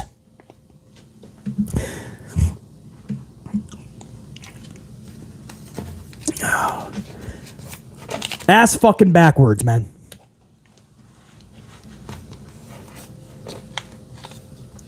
But I appreciate you guys, man. From Deontay Thomas to Jonathan S. to Dave Mealy to Brad Boyer, James Shrimp Fajitas. I appreciate you guys because no matter how bad, through the Vince McMahon shit all the way to the Paul Levesque shit, we keep voicing out our displeasure and our frustration. And eventually, they'll hear that shit. Eventually, they'll hear that shit. Or we'll just keep yelling louder. We'll just keep getting louder. 204 bads to 3 goods this past weekend for the good, the bad, and the ugly of Money in the Bank. We'll make it 304. 500. I'll give them 1,000 uglies for SummerSlam if they try to pull this shit. I'm not fucking around. And I know you guys are not fucking around. I appreciate you guys big time, man, for tuning into this shit. We're 5 away from 300. Let's stop being little bitch boy Bradens. Let's put that over 300. There's no fucking reason we ain't over 300. So somebody's being a little bitch boy Braden. Oh, I don't lift my finger to press the like button. Get up! Get amplified! Smash that shit over 3 and then start the process to 4. Appreciate it, guys. Salute to every single one of you guys. I'm going to go over some super chats now. I want to go over the super thankses from the podcast before, which was the 4-hour live stream, by the way, of Money in the Bank. Afterwards, there were some super thankers, man. You guys threw BC a coffee, even when we were off the air live, man. That went up as a regular podcast upload, and you guys showed, man, the utmost support, even after we were live for 4 hours. So I want to go over super thankses. I want to go over the super chats because a lot of you guys have already thrown a bunch of coffee to the channel. I want to make sure, and we have like 40 minutes before Raw, man. So I have plenty of time to do this. So I'm guessing I'm going to remain amplified for a while. So let me go over to first of all, what I want to do is go to the super thankses, man. That was from the podcast we put up live for 4 hours. The good, the bad, and the ugly review of Money in the Bank. Shout out to Jimmy Fingers 19, a 5-spot coffee on the super thanks in that last stream. BC, for all those who blame Vince for this crap, you said it best in your reaction to LA Knight not winning. If I am in so-called head of creative and Vince makes changes that are clearly wrong and get approved, if I care, I walk out plain and simple. Exactly, Jimmy Fingers 19. If you're at McDonald's or you're making $1 million in Wall Street, you're not going to be treated like that every single day you show up to work. But we're supposed to act like Triple H is a victim. What's he to do, BC? He can't walk out. Vince locks all the doors when he shits on him every day. Why would he leave such a prominent position, Beasley? I don't know. He's getting shit on every day. That's what you're telling me. You're telling me that his thoughts are being ripped up. His ideas are being changed. H won't let him control the show. I'm hearing they're at war with one another. But he won't just walk out the door? I know buddies that were making minimum wage with kids. They didn't know how their next paycheck was going to come. They put their family first always, but they knew this was not working. They had some fucking respect, and they knew there has to be a better way than to put up with this. And they walked out. And now it's paycheck to paycheck. Paul Levesque is a fucking he's set for life. He never has to work another day in his life, and he's set, and his daughters are probably set. And I'm supposed to treat him like a victim? There's people on Wall Street every day that walk out. Bob Iger for Walt Disney was making multi-millions of dollars every year. It wasn't because of old age or retirement that he walked out. No, the real reason was he was getting sick and tired of the people around him, and he said, you know what? I don't need this shit. I'm walking away from all these millions. It happens every day. Why the fuck is Paul Levesque and WWE immune to this? Instead of putting him as a victim, I put him to blame. Jimmy Fingers 19 also says, BC, I was more entertained by you stopping and rewinding to keep adding uglies in protest for LA Knight through the entire live stream. You always pop me. I just can't watch how illogical pro wrestling has become everywhere, but I will continue to watch you, BC. Jimmy Fingers 19, I appreciate it, man. That's what we did, if you guys don't know, during the live stream. I kept going back many times during the stream, and I called it rewinding, because I just couldn't understand how that decision could be made. So I kept going back, and I kept adding more uglies, and the final result, man, if you guys didn't see the stream, we did something unprecedented 2 days ago on this channel. Jimmy Fingers 19, appreciate you big time, man. Thank you for that coffee. And that was after we were live, man, and the super thanks. So, man, that's another level of appreciation. WWE AEW Marvel fan with a 2-spot coffee in the super thanks in that last live stream. Roman Reigns won at WrestleMania just to lose flat on his back in a tag team match. No shade to Jey Uso, but Roman Reigns getting pinned at WrestleMania would have made more sense than to get pinned in a tag match. The next person who pins Roman Reigns will devalue the moment that should have happened at WrestleMania. WWE AEW Marvel fan, you're not only making sense, you're not only talking sense and using logic, which WWE hates. Those are basically the exact words that BC said in this stream. It devalues it. I even use that word. Devalues it 100 gazillion times percentage-wise. We already saw him get pinned. It's way past him losing the fucking title reign. Nobody even gives a shit anymore. He's not even defending the title, and everyone's just giving up.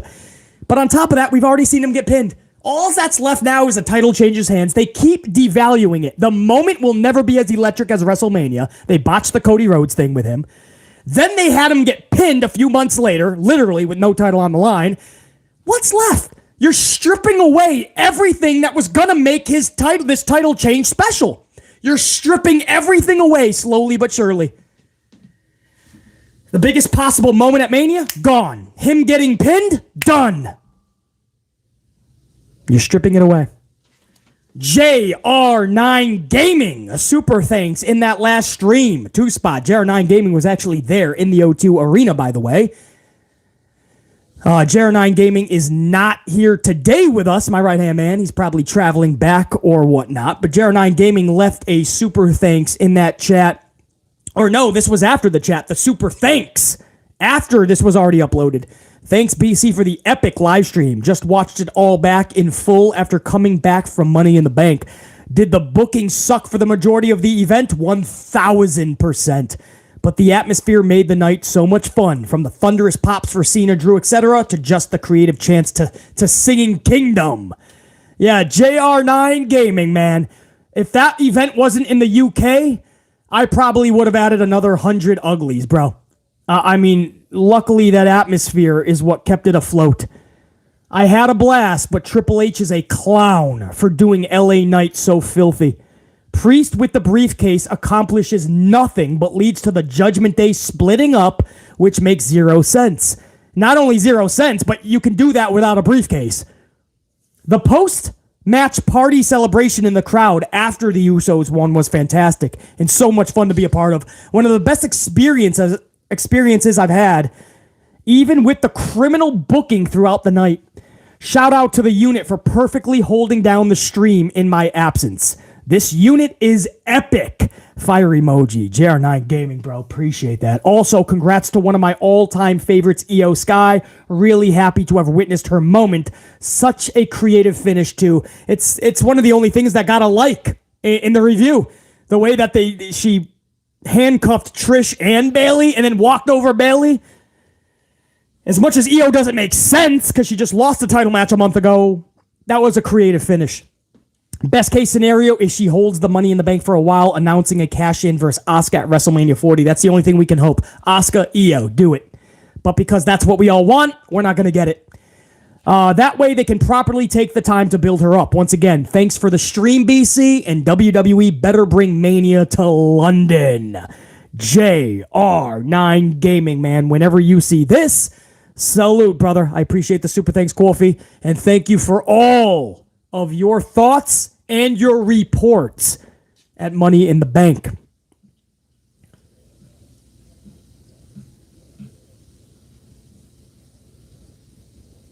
That may, if I missed any super thanks on that, I will get to them, guys. But WWE, AEW, Marvel Fan, JR9 Gaming, and Jimmy Fingers 19. Appreciate it big time. Now, let me go over to my super chatters if you don't mind.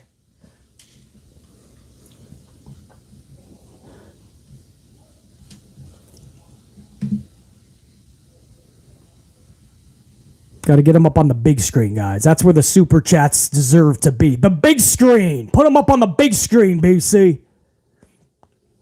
I want to see those gold cards on the big screen. I want to see those super chats on the big screen. I want to see who's showing that support. Oh, there was a lot of you guys, man. Number one was Jane Donnelly. A 10 spot, man. A couple of coffees from Jane Donnelly, who was with Angel Alega and Carlos Ray for jump-starting the review for Money in the Bank Live. They jump-started that to an amplified level with those banger bombs. That probably set the tone for how amplified BC was in that live stream. You didn't just get BC 2.0. You got BC 4.0. Jane Donnelly, I appreciate you, brother. Jane Donnelly says, what up, BC? You the GOAT, as always, and much respect. And much respect, boss. Amp unit, you best be ready to rock this stream. We gonna get extra amped up. Red team, go! Yeah. Jane Donnelly, man, always there to kick us off in the most amplified of ways, man. Jane Donnelly, salute. Let me give you a proper salute. Carlos Ray in the chat, BC, it was worth every penny. You guys got me fucking amped from the beginning, man. I knew when I saw those banger bombs, I said, oh, okay, we're going to bring this to another level. Jane Donnelly, man. WWE, AEW, Marvel fan. 5-spot coffee. Wait until you hear what Kevin Nash Diesel said about LA Knight. He called him a ripoff of The Rock. That's nothing new, WWE, AEW, Marvel fan. That's all we always hear. He's ripping off Stone Cold. He's ripping off The Rock. He admits he was so fond of them that he subconsciously just took a lot from them. We all did. The point is, he was able to make it work. He's 50% Stone Cold, 50% The Rock, and 100% Eli Drake, LA Knight. Yeah. He makes it work. So fucking what? If he was just a knockoff and it just didn't work, oh, you wouldn't be hearing these people get behind this dude. We would see it's a flawed experiment, right? And that's all it is. It's experiment. And it failed. But we all are getting behind it because this motherfucker takes a little of Stone Cold. He takes a little of The Rock, and you're getting every bit of LA Knight. So, you know, it's not even a disrespect or shade to somebody like Kevin Nash. Where if it's from somebody like Bubba Ray Dudley, yeah, complete disrespect and complete shade because he's a fucking idiot with his opinions and thoughts. Showing you, proving that you don't have to be in the business for decades to be smart about pro wrestling. Bubba proves that you can be in the business and be one of the dumbest in the community. Jane Donnelly with another 5-spot coffee. I thought I was reading the same one. Jane Donnelly with a 5-spot says, BC, I don't know about you, but I feel like we need another rewind and vindication of JR9, who had to witness that BS call in person. If I could, man, I don't even know if I got the board still up, bro. It's over anyway. I can't go back in time. It's already in the history books. It remains 204 in the bads and 3 goods. And we got 204 in the bads because there was like 100 uglies, which got crossed off into 2 bads apiece, which made it 200 bads. And then we had like 4 bads on top of it, right? So it was 204. So I can't go back and change it. I wonder if I even have the board. Hold on, let me see where the... This board I should probably get another board. We should put this in the Amplified Hall of Fame. I might have already undid the board. Let me see if I still have the Money in the Bank legendary board because we made history on Saturday afternoon. Oh, it's still up, guys. You ready? If you guys missed the live stream, the good, the bad, and the ugly review on Saturday afternoon, we made history. Guys, check this out. You ready? So Jane Donnelly, I can't go back in time and change it now. It's already in the history books, but I will rewind and show you guys, man. Boom. There it is, guys. That's a real deal Holyfield, bro. That's what Money in the Bank produced on Saturday. Right after that LA night call, bro, we did not. I mean, we kept going back to it. Every match, sometimes twice a match. And we had to keep on putting uglies in. It wasn't just bads, it was uglies, man. So there it is. This is legendary. I probably should just keep this, put it in the Amplified Hall of Fame for the future, man. I should probably just never touch this thing again. You ever see those Sunday night shows on like the A&E channel where like a wrestler, they go to your museum and they try to get a legendary piece of item, you know, and they give you like $5,000 because they want it in their Hall of Fame or something. BC's gonna be like, no, if you want this, I want good booking by Paul Levesque.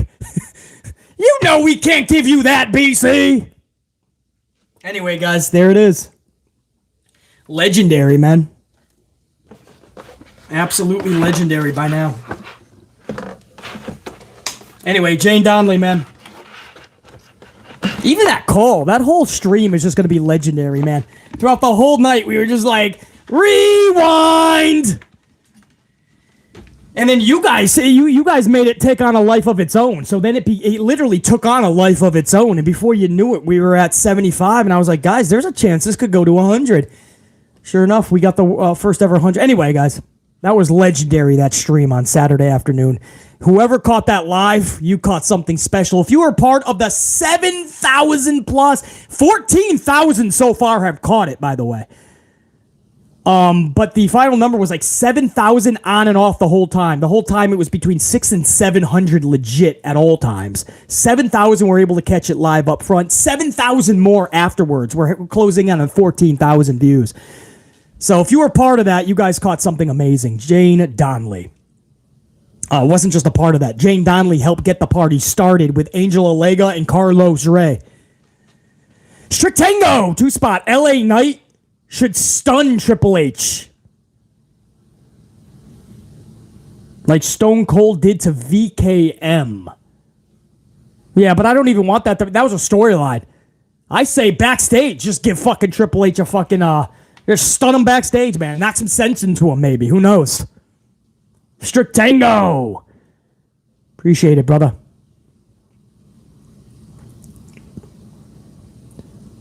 WWE, AEW, Marvel fan, 5-spot coffee. Triple H had LA Knight say that he doesn't need the briefcase to become the top guy of the industry in a house show event. LOL. Oh, I wouldn't doubt it. I wouldn't doubt it. Hey, buddy, can you just go out there and like help me out, man? Everyone's coming down hard on me saying I botched booking. Can you just say you don't need the briefcase? Merge, 5-spot coffee. Here's a $5 for some Java. BC Schnaz McGee says good things come to those who wait, ? Or is it to they who marry into the family? Yeah, good call, Merge. Yeah, good call, Merge. Yeah, he didn't have to wait, did he? He just had to marry the boss's daughter to get everything he fucking wanted. Otherwise, he'd still be losing to the Ultimate Warrior like he did at WrestleMania 12 in about fucking 12 seconds. A. Merrick, 6-month membership. Well, hello. A. Merrick is one of my first subs on this channel, man. Much love and respect to A. Merrick. A. Merrick is one of those dudes that just had enough and just can't do this product as often as he did. But I always love seeing A. Merrick stop in and say what's up to the BC Amplified channel. What's up, A. Merrick? Good to see you up in here, man.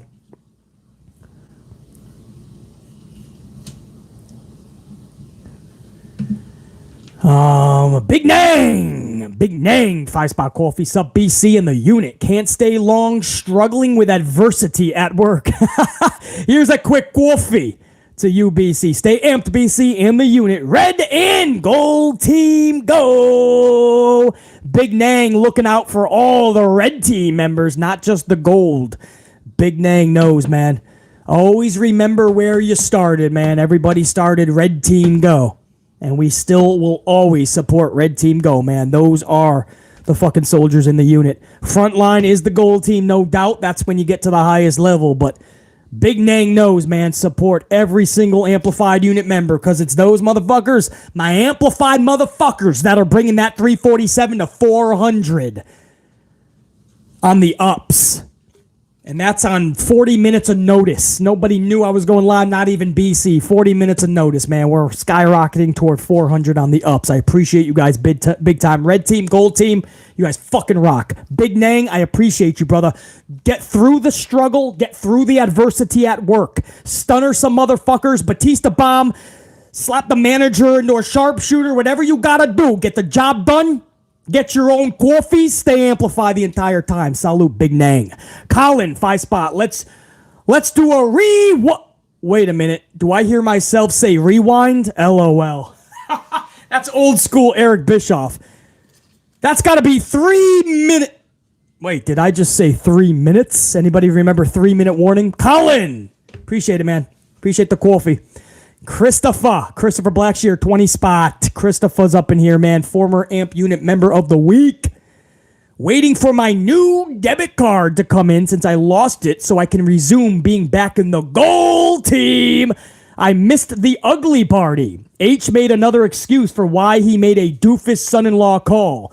Doofus son-in-law! Let's get to Amplify. Christopher, much love and respect, man. With or without a gold card, man. You're one of the tried and trues on this channel. That's for damn sure. I think it's a little ironic. A former gold card channel member of the week winner currently doesn't have his gold card. Christopher! That's a little ironic, man. Salute, Christopher. We'll be waiting for you to come back with that gold card after your green name, man. Legend of Fold 101, 10 spot. I have not seen Legend of Fold 101 up in here in a damn minute. What up, Legend? 10 spot. Couple of coffees. LA Knight got screwed again, BC. I have been a fan since Sean Ricker, his real name in FCW. Then Eli Drake in Impact. Now LA Knight, yeah, in WWE. I still believe, though. Yeah. BC, stay blessed. Legend, we're going to continue to cheer him on, man. You know, he's going to continue to get momentum, and he's going to continue because he's so good. Not even Paul Levesque is going to ruin that.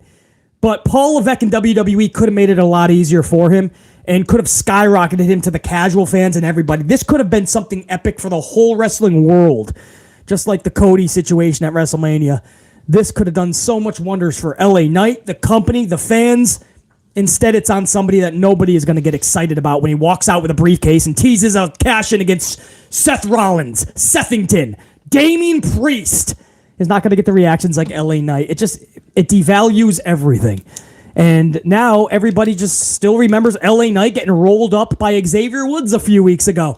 LA Knight being left off of WrestleMania, Backlash, Night of Champions, and losing Money in the Bank and getting fruit roll-up by Xavier Woods, not once, but twice. But Triple H says good things come to those that wait. Like he's a fucking kid who wants a toy, and his parents are saying, just wait. Good things come to those that wait, little Johnny. This is fucking weird. Triple H is a fucking weird dude, man. Fuck off. Legend of Fold, much respect. Much love and respect, brother. Appreciate the coffees, and you are so right. Maximus Sage, once again a channel gold card member as of today's stream. Maximus Sage with a 5-spot coffee. Legendary rant yesterday, BC. Thanks for having me back. Triple H refusing to put over LA Knight. Sigh. Like father, like son. To quote Ryback, stupid. It's the one thing that I'll always agree with CM Punk on, and that's not something I often do. But to Phillip Brooks, I say he nailed it when he said, I'd like to think it'll get better with Vince McMahon gone, but I know it'll be in the hands of his doofus son-in-law and his idiotic daughter. He knew. He saw how things are ran backstage. He knew that Paul Levesque isn't that much different than Vince. I don't care what you saw in Black and Gold. That was a whole nother world. Business is different with that 1 hour format, 5 matches that take. You're not doing that now. And it's a different time, and he's kissed too much ass of Vince McMahon, and his nose has been up his ass for too long. Punk saw how Paul Levesque runs his business, and if you've been watching all along, you know Paul Levesque is a fucking douche. Maximus Sage, good to have you back, brother. Courtney Ward, 5-spot coffee. One band, one sound, just like on Drumline. Vince screws up, so does 3 H's. Nobody is excused for BS booking decisions, not even 3 H's. Courtney, I gotta give you a massive salute. I gotta reread that super chat if you don't mind. JR9 is in the chat. How long you been up in here, JR9? I didn't see you earlier, bro. My right-hand man on the channel. He was live in the O2 Arena. JR9 Gaming, salute. Courtney Ward, I gotta reread that super chat. One band, one sound, just like on Drumline. Vince screws up, so does 3 H's. Nobody is excused for BS booking decisions, not even 3 H's. Thank you for not letting Paul Levesque off the hook. Thank you for blaming him too, Courtney. That's the only way things are going to ever change, if they're going to. Salute.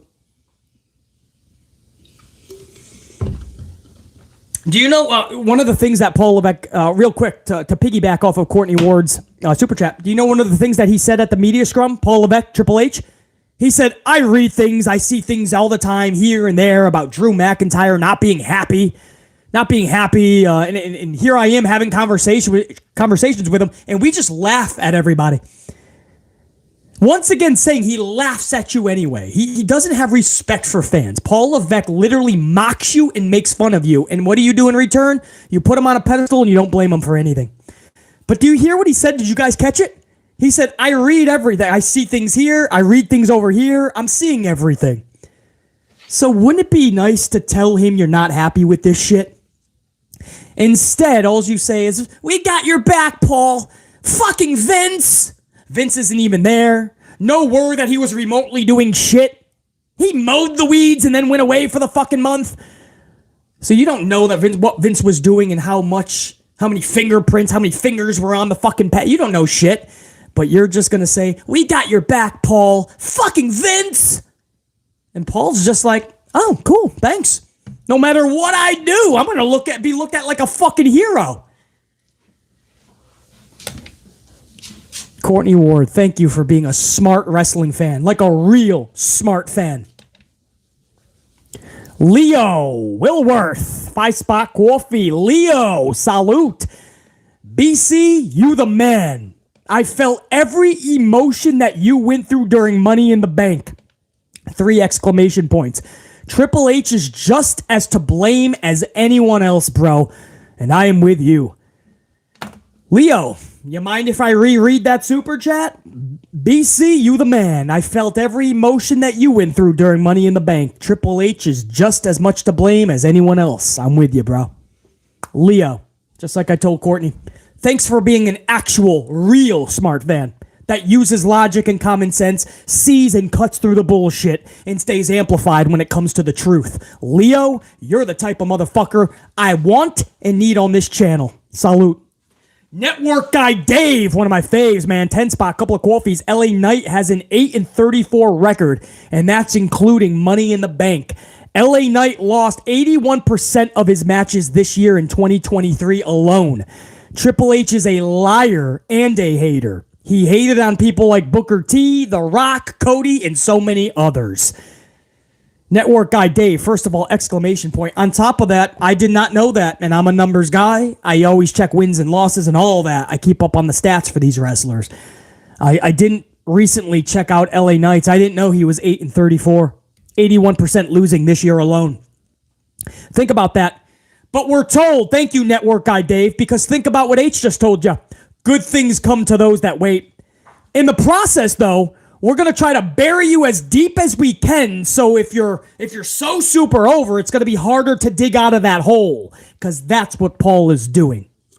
Network guy Dave, appreciate those numbers, man. Network guy Dave with another 10 spot, by the way, says, imagine if they would have kept The Rock as Rocky Maivia. The real wrestling fans are hip on who needs to be pushed. If it wasn't for the fans, these wrestling companies will be out of business. Network guy Dave, you know the deal. We've talked about this. You're exactly right. Rocky Maivia was changed to The Rock because of us. Ringmaster was changed to Stone Cold because of us.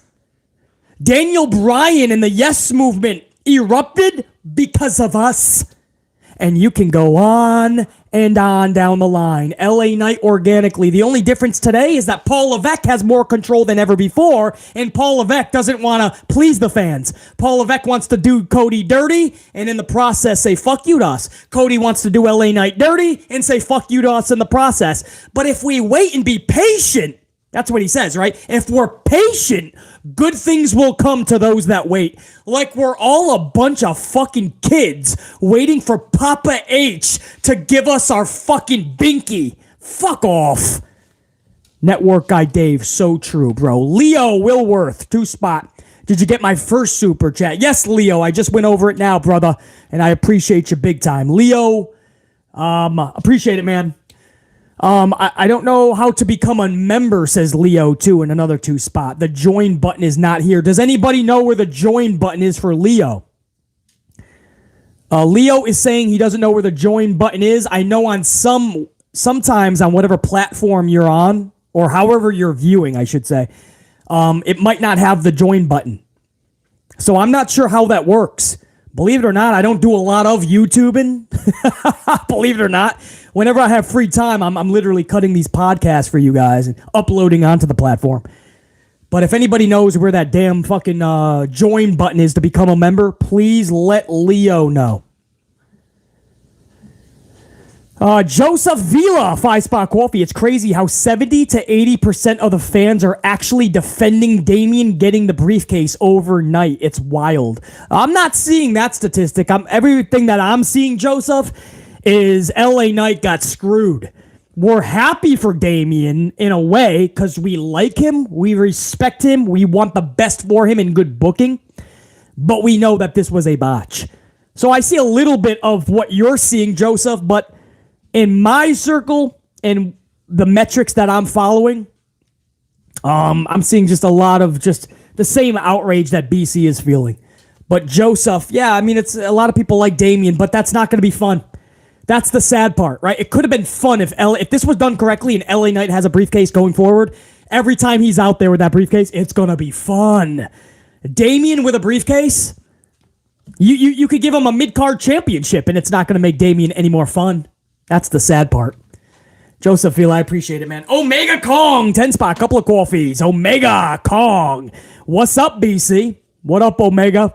I agree almost 100% with you, but I did hear that Triple H wanted LA to win. Vince wanted Logan. I think you're listening to podcasters, but don't stop. Omega, you did not hear that, brother, or you're just listening to a podcast. Vince McMahon did not want Logan Paul. Paul Levesque is good friends with Logan. Look, do your research on who brought Logan Paul in and who just signed the new contract with Logan. Paul Levesque.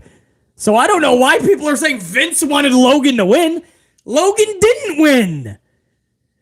If Logan won, it would have been because of Paul Levesque. Paul loves Logan Paul.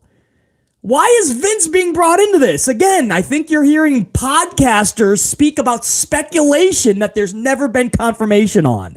That's why I'm asking you guys. If you think somebody's entertaining or you just enjoy their commentary, listen, but take it with a grain of salt. No, Paul Levesque wanted, from the jump, I truly believe this, Paul Levesque wanted nothing to do with LA Knight winning this thing. Ever. He was never a Triple H guy. Never was a Triple H guy. He gave him his name back, Max Dupree to LA Knight, and then he said, sit on the bench, kid. One day we'll call your number. As a stalemate, Priest came out as the winner. Just would like your thoughts on that. Yeah, Omega Kong, there's no... we got to go to facts. Paul Levesque is the one telling you he made this call. He was at the media scrum. He told you this was his show. I don't know how many times Paul has to tell you this is mine. I'm making all these decisions, and you guys keep going, "Nuh-uh, Paul, you're so adorable. We know it's Vince. Step away, Paul. Can you move away, please? We have to yell at Vince some more." Omega, you gotta be smarter than that, man.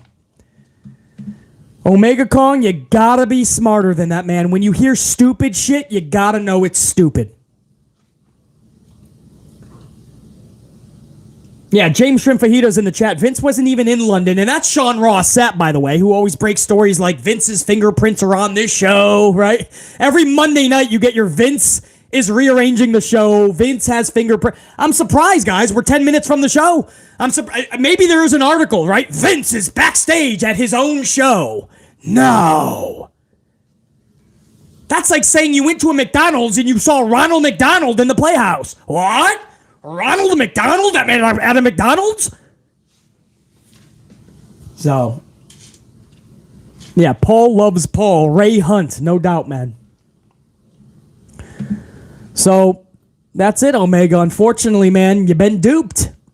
Paul Levesque made this call. Paul Levesque never wanted LA Knight. If he did, LA Knight would have been hoisting up a briefcase. Paul Levesque did LA Knight filthy. And everybody that thought it, LA Knight was a Triple H guy because he gave him his name back, you found out hardcore, the hard way, that he screwed him over massively. JB, 10 spot, couple of coffees. In all honesty, I'm sick of the Judgment Day entirely. The group is overexposed, taking up multiple segments on Raw and being rammed down our throats. There's no bloodline, and they never will be. JB, they really don't do it for me either. They don't. I'm sick of, being phony about it. Oh, Judgment Day, you know? We want the best for them. We like them individually. As a group, they should be so much more better. They're trying to be like a badass faction, and their booking won't even give them a chance. You guys remember what happened last week? I think it was a week ago, right? They had all the hot beginning, Judgment Day, right? Balor is attacking Sethington, and then they come out the very next segment, and they're cutting a 10-minute promo. And at the end of the night, who was losing in a nonsensical... Judgment Day was losing at the end of the night. You 50-50 book them. So they don't even have a chance to be badass. And now Damian has a fucking briefcase. 50-50 booking. A month ago, he was losing to a bunny that is not so nice. A bad bunny. And now he has a briefcase. Io Sky is losing a title match last month. Now she has a briefcase for a title match. Nothing makes sense. Everything is 50-50 booked. It's ass backwards. And there's no rhythm to the booking. That's Paul Levesque. JB, I agree with you, bro. Unique Butterfly, 10 spot, couple of coffees. As much as we wanted LA Knight to win the briefcase, I just don't trust WWE to do the right thing by him, especially after the travesty that happened to Austin Theory. I'm behind Cody Rhodes no matter what. I hear you, but it's the only option to try to get something good, you know, Unique Butterfly, because the only other option is what? You give it to a Damian Priest and we all have to sit there for the next several months and watch Damian come out with a fucking briefcase and act like we give a shit about Damian becoming a fucking champion for the participation trophy? You're telling me Damian over LA Knight is more fun? No. And you know that, Unique Butterfly. I agree with you, but we have to take the gamble. Paul Levesque never even thought about taking that fucking gamble. Lone Revolver won 5-spot coffee. After the botch in the first match, it was hard to watch or take the rest of the pay-per-view seriously. Lone Revolver won. I couldn't even do it. You saw the live stream. I kept going back. Rewind! And I could put more fucking uglies because I was just... As the night went on, I was getting more fucking befuddled by that decision. Jimmy Fingers 19, 10-19. How mind-boggling is it when you can just go back to Sting versus Triple H Woodpecker, or Triple Woodpecker, who should have won at 31. As I said in my super thanks, if Toucan Sam really cared and VKM was scrapping his creative, he would just walk. And as I said in that super thanks that I read earlier, Jimmy Fingers 19, no lies detected, exclamation point. But that shows you, it ain't just Vince making these calls, is it? No. This dude knows he He's getting a pass by everybody. He's saying fuck you to the fans, and he's playing the role of the victim. Jimmy Fingers 19 sees through the bullshit. Anthony D, 5 spot, complete letdown, BC. I'm losing hope by the day, but your channel forces me to keep watching for hope, hoping that it gets better. Anthony D, I keep fucking putting out these uploads and these podcasts, hoping that it will become better. Anthony D, much love and respect. WWE, AEW Marvel fan, 5 spot coffee. Triple H also botched Damage Control's booking on multiple occasions. Since their formation and botched Drew McIntyre's return, they'll botch Randy too. No lies detected, because so far, WWE, AEW Marvel fan is correct. Everybody that comes back, they go right into obscurity, and by 1 week or 1 day, nobody gives a fuck about them. Ali, 5 spot coffee. BC, I just want this feud between Cody and Brock to come to an end so we could see Cody become a champion. That's what I just want to see that happen. And the sad part is, Ali, first of all, we all want the Brock shit to be over because there's no purpose to it. It should have been a good feud. Brock versus Cody, I'm on board with. Just do it the right way, have a purpose, have a reasoning, have a real story. We don't even know why that Brock attacked Cody. There's still to this day no reason. And tonight, Brock is supposedly in the building ready to attack Cody again. But Ali, you're exactly right. The problem is, even when Cody gets a title, if he ever does, you'll never get that moment that should have been at Mania. Derek Fleming Jr., 2 spot. H got people in the hood mad. LA lost. Rewind, BC, LOL. He got everybody fucking pissed, bro. That's what he wants, though. Triple H is pissed that he can't wrestle anymore. He's going to try to play the heel promoter. And he knows that people are just going to blame Vince and play the role of victim for him. Poor Triple H. Vince is spanking him every day. If only they would let him out of the prison. He's a grown man. Can he not walk the fuck out? He's a multi-millionaire set for life. He can't walk out? No. Let's act like he's a fucking victim. Derek Fleming Jr. Brad Boyer, 2 spot. Keep shouting those truths, BC. We appreciate you 100. Brad Boyer, I appreciate you 100. We're almost at 400 on the ups. We're about 20 to 25. I got 4 screens telling me something different. If you haven't yet, smash that shit. Let's get to 400. Jimmy Fingers 19, another 1019, says, unfortunately, BC, we may care more than the powers that be, but unfortunately, we are outnumbered by today's mindless, zombified fan who sings the Rollins theme for 48 minutes. As long as they show up, fuck us. You're exactly right. And they know they have those zombified, I'll use your word, Jimmy Fingers 19. They have those zombified fans. We're going to show up, sing Sethington's song for 48 minutes.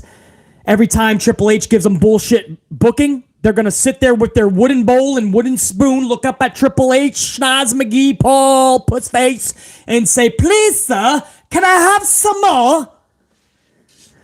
Jimmy Fingers 19, man. You fucking rock, bro. And you are oh so correct. Jamal Straken, 2 spot. I have one thing to say. F43K Triple H. Oh, I have one thing to say for 3K. What is that? F4. I don't know what that is, Jamal. But fuck Triple H. Yes, I got it now, man. I got it. I get what you're saying, man. I have one thing to say. Fuck Triple H. I can actually say it though, Jamal, and it won't get fucking misconstrued by the tube because they would have taken that out. They would have taken that out. What am I, fucking Canadian? They would have taken it out. They're taking it out. Jamal, I'll say it. Fuck Triple H, bro. Dave Mealy. Jamal, salute. Dave Mealy. 10 spot. Here's another issue that the WWE has yet to address. The fact that the results from the house often get posted on the web. Just like the fact that LA Knight, took a pinfall loss to Ray last night. I didn't even know that he took a pinfall loss to... Wait, so even after Money in the Bank, LA Knight just lost at a house show to Rey Mysterio? Is that what you're telling me right now? Dave, are you still in the chat? Can anybody confirm that LA Knight just lost at a house show after Money in the Bank last night? Dave, I just need some more confirmation on that. Dave, I appreciate that, brother. Dave is in the live chat. He says yes. I can't even. Monday Night Raw is on. It just went on a minute ago. So I have to wrap this up, but what the fuck? Had I known that, I would have been even fucking raging even more earlier. Dave, I appreciate that. I'm going to learn more about that. Colin, 2-spot. Wait a minute. Did Roman beat Jay in 2020? Roman did. Roman and the Usos have already had a feud. People either forgot or they want to forget. It was actually done pretty good. I like the story. And that's what propelled this Roman heel character. And I don't mind this either, but I just wish that Roman didn't have a title because he doesn't need a title to have a family implosion storyline, especially after being on vacation for 2 months. But Colin, the truth is yes. Derek Fleming Jr., 2-spot. I just got word Vince has a salad for lunch. Breaking news. All the dirt sheets are reporting that. I saw that, Derek Fleming Jr. Vince McMahon had an almond butter salad for lunch. It's going to be all over the dirt sheets if you haven't seen them on the dirt sheet of your choice. Merge, 2-spot. Merge says, BC, you know what LA Knight's story has? No legs, no legs, no legs, no legs, no legs, no legs.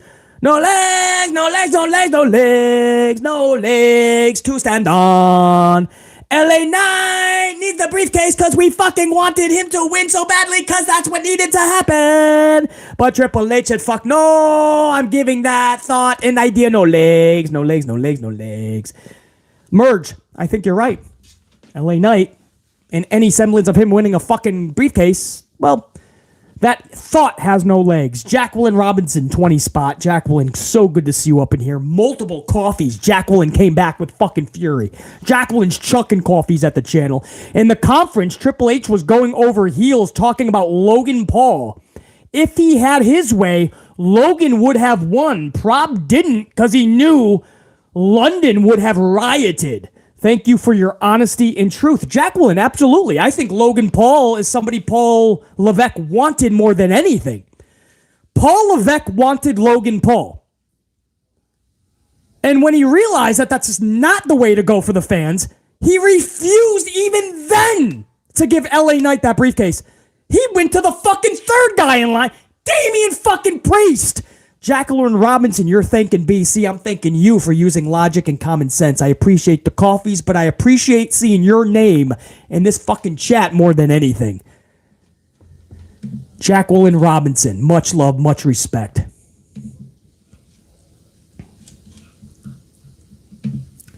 I know Monday Night Raw is on, guys. I just got to make sure I got everybody.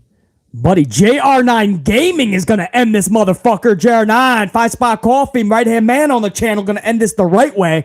A teaser for NXT report. I'll get a severe complaint off my chest regarding my favorite NXT stars booking. We'll have stats and figures to back it up. JR9, we'll be looking forward to it in the report, man. I love reading that shit, and I never look at it first, JR9. I always read it live, so if I butcher some words or have to take a pause to contemplate something, comprehend it, that's why. I never reread JR9 Gaming's NXT report, so that's a little bit of a fucking teaser right there, bro. JR9, we'll be looking forward to it. I should absolutely have a podcast up for Wednesday, the Amped Up podcast for Wednesday. That'll be the 5th of July. So, guys, with that said, I appreciate every single one of you, man, especially my gold team, my channel members. This was for you. I opened up the chat just for you guys, man. It's so good seeing D-Money, Cash, Carlos Ray, WWE, AEW, Marvel fan, Eric Leno, Ali, JR9 Game, of course, Jacqueline, James Shrimp Fajitas, Robert Hurt. We got new fucking channel members that just joined on. Maximus Sage is back. Stephen Tate just joined. And many others actually rejoined. Badass, Ray Hunt was up in here. Santivia Major, Colin. Network guy Dave showing that love too, man. And network guy Dave was once again on point with everything he's fucking putting out there.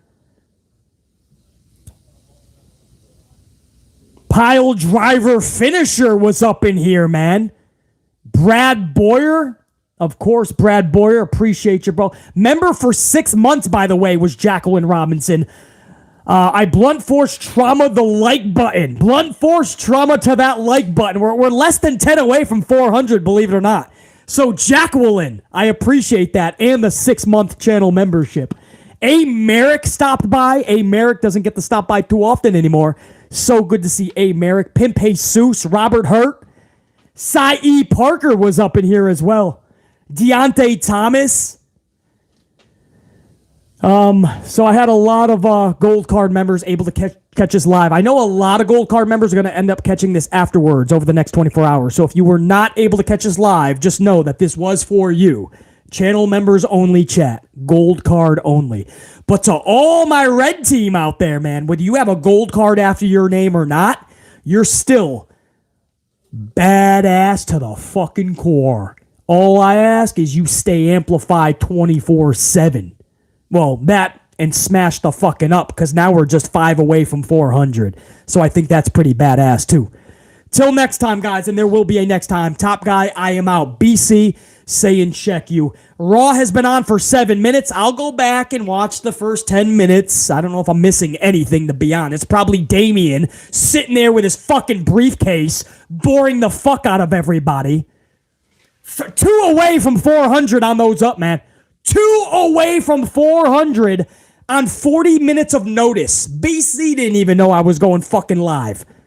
1 away from 400. 1 up away from fucking 400. That's you guys being amplified. 400! We just clinched it. We did that live. 400 on the ups. Now that's the fucking way to end this shit. Guys, Monday Night Raw's review. I'll talk to you guys tomorrow. I don't know if that's going to be live. I might have to film that really early in the morning. It could be live. You never know. Stay subscribed and notified, obviously. But either way, tomorrow morning, hopefully, Monday Night Raw review. We're going to get re-amplified. And I am not giving this fucking show any mulligans. Entertain me tonight, or I'm going to rip this shit apart. Amp unit, salute. Hey, DCAR, I appreciate that, man. Sethington is on. I can take my time, right? Because they're just going to, for 47 fucking minutes. Thank you. Salute, unit. Carlos! Salute, brother. Always good to see Carlos up in here. All right, guys. I'm going to fucking do my due diligence. I'm going to do 3 hours of notes for you guys, man. And we'll come right back tomorrow. We'll rip this shit apart. Or maybe we'll be able to talk positively about it. What do you think, Paul Levesque? Oh, no, that's right. Vince has his fingerprints on it. Fuck out of here. Salute, unit. Check you.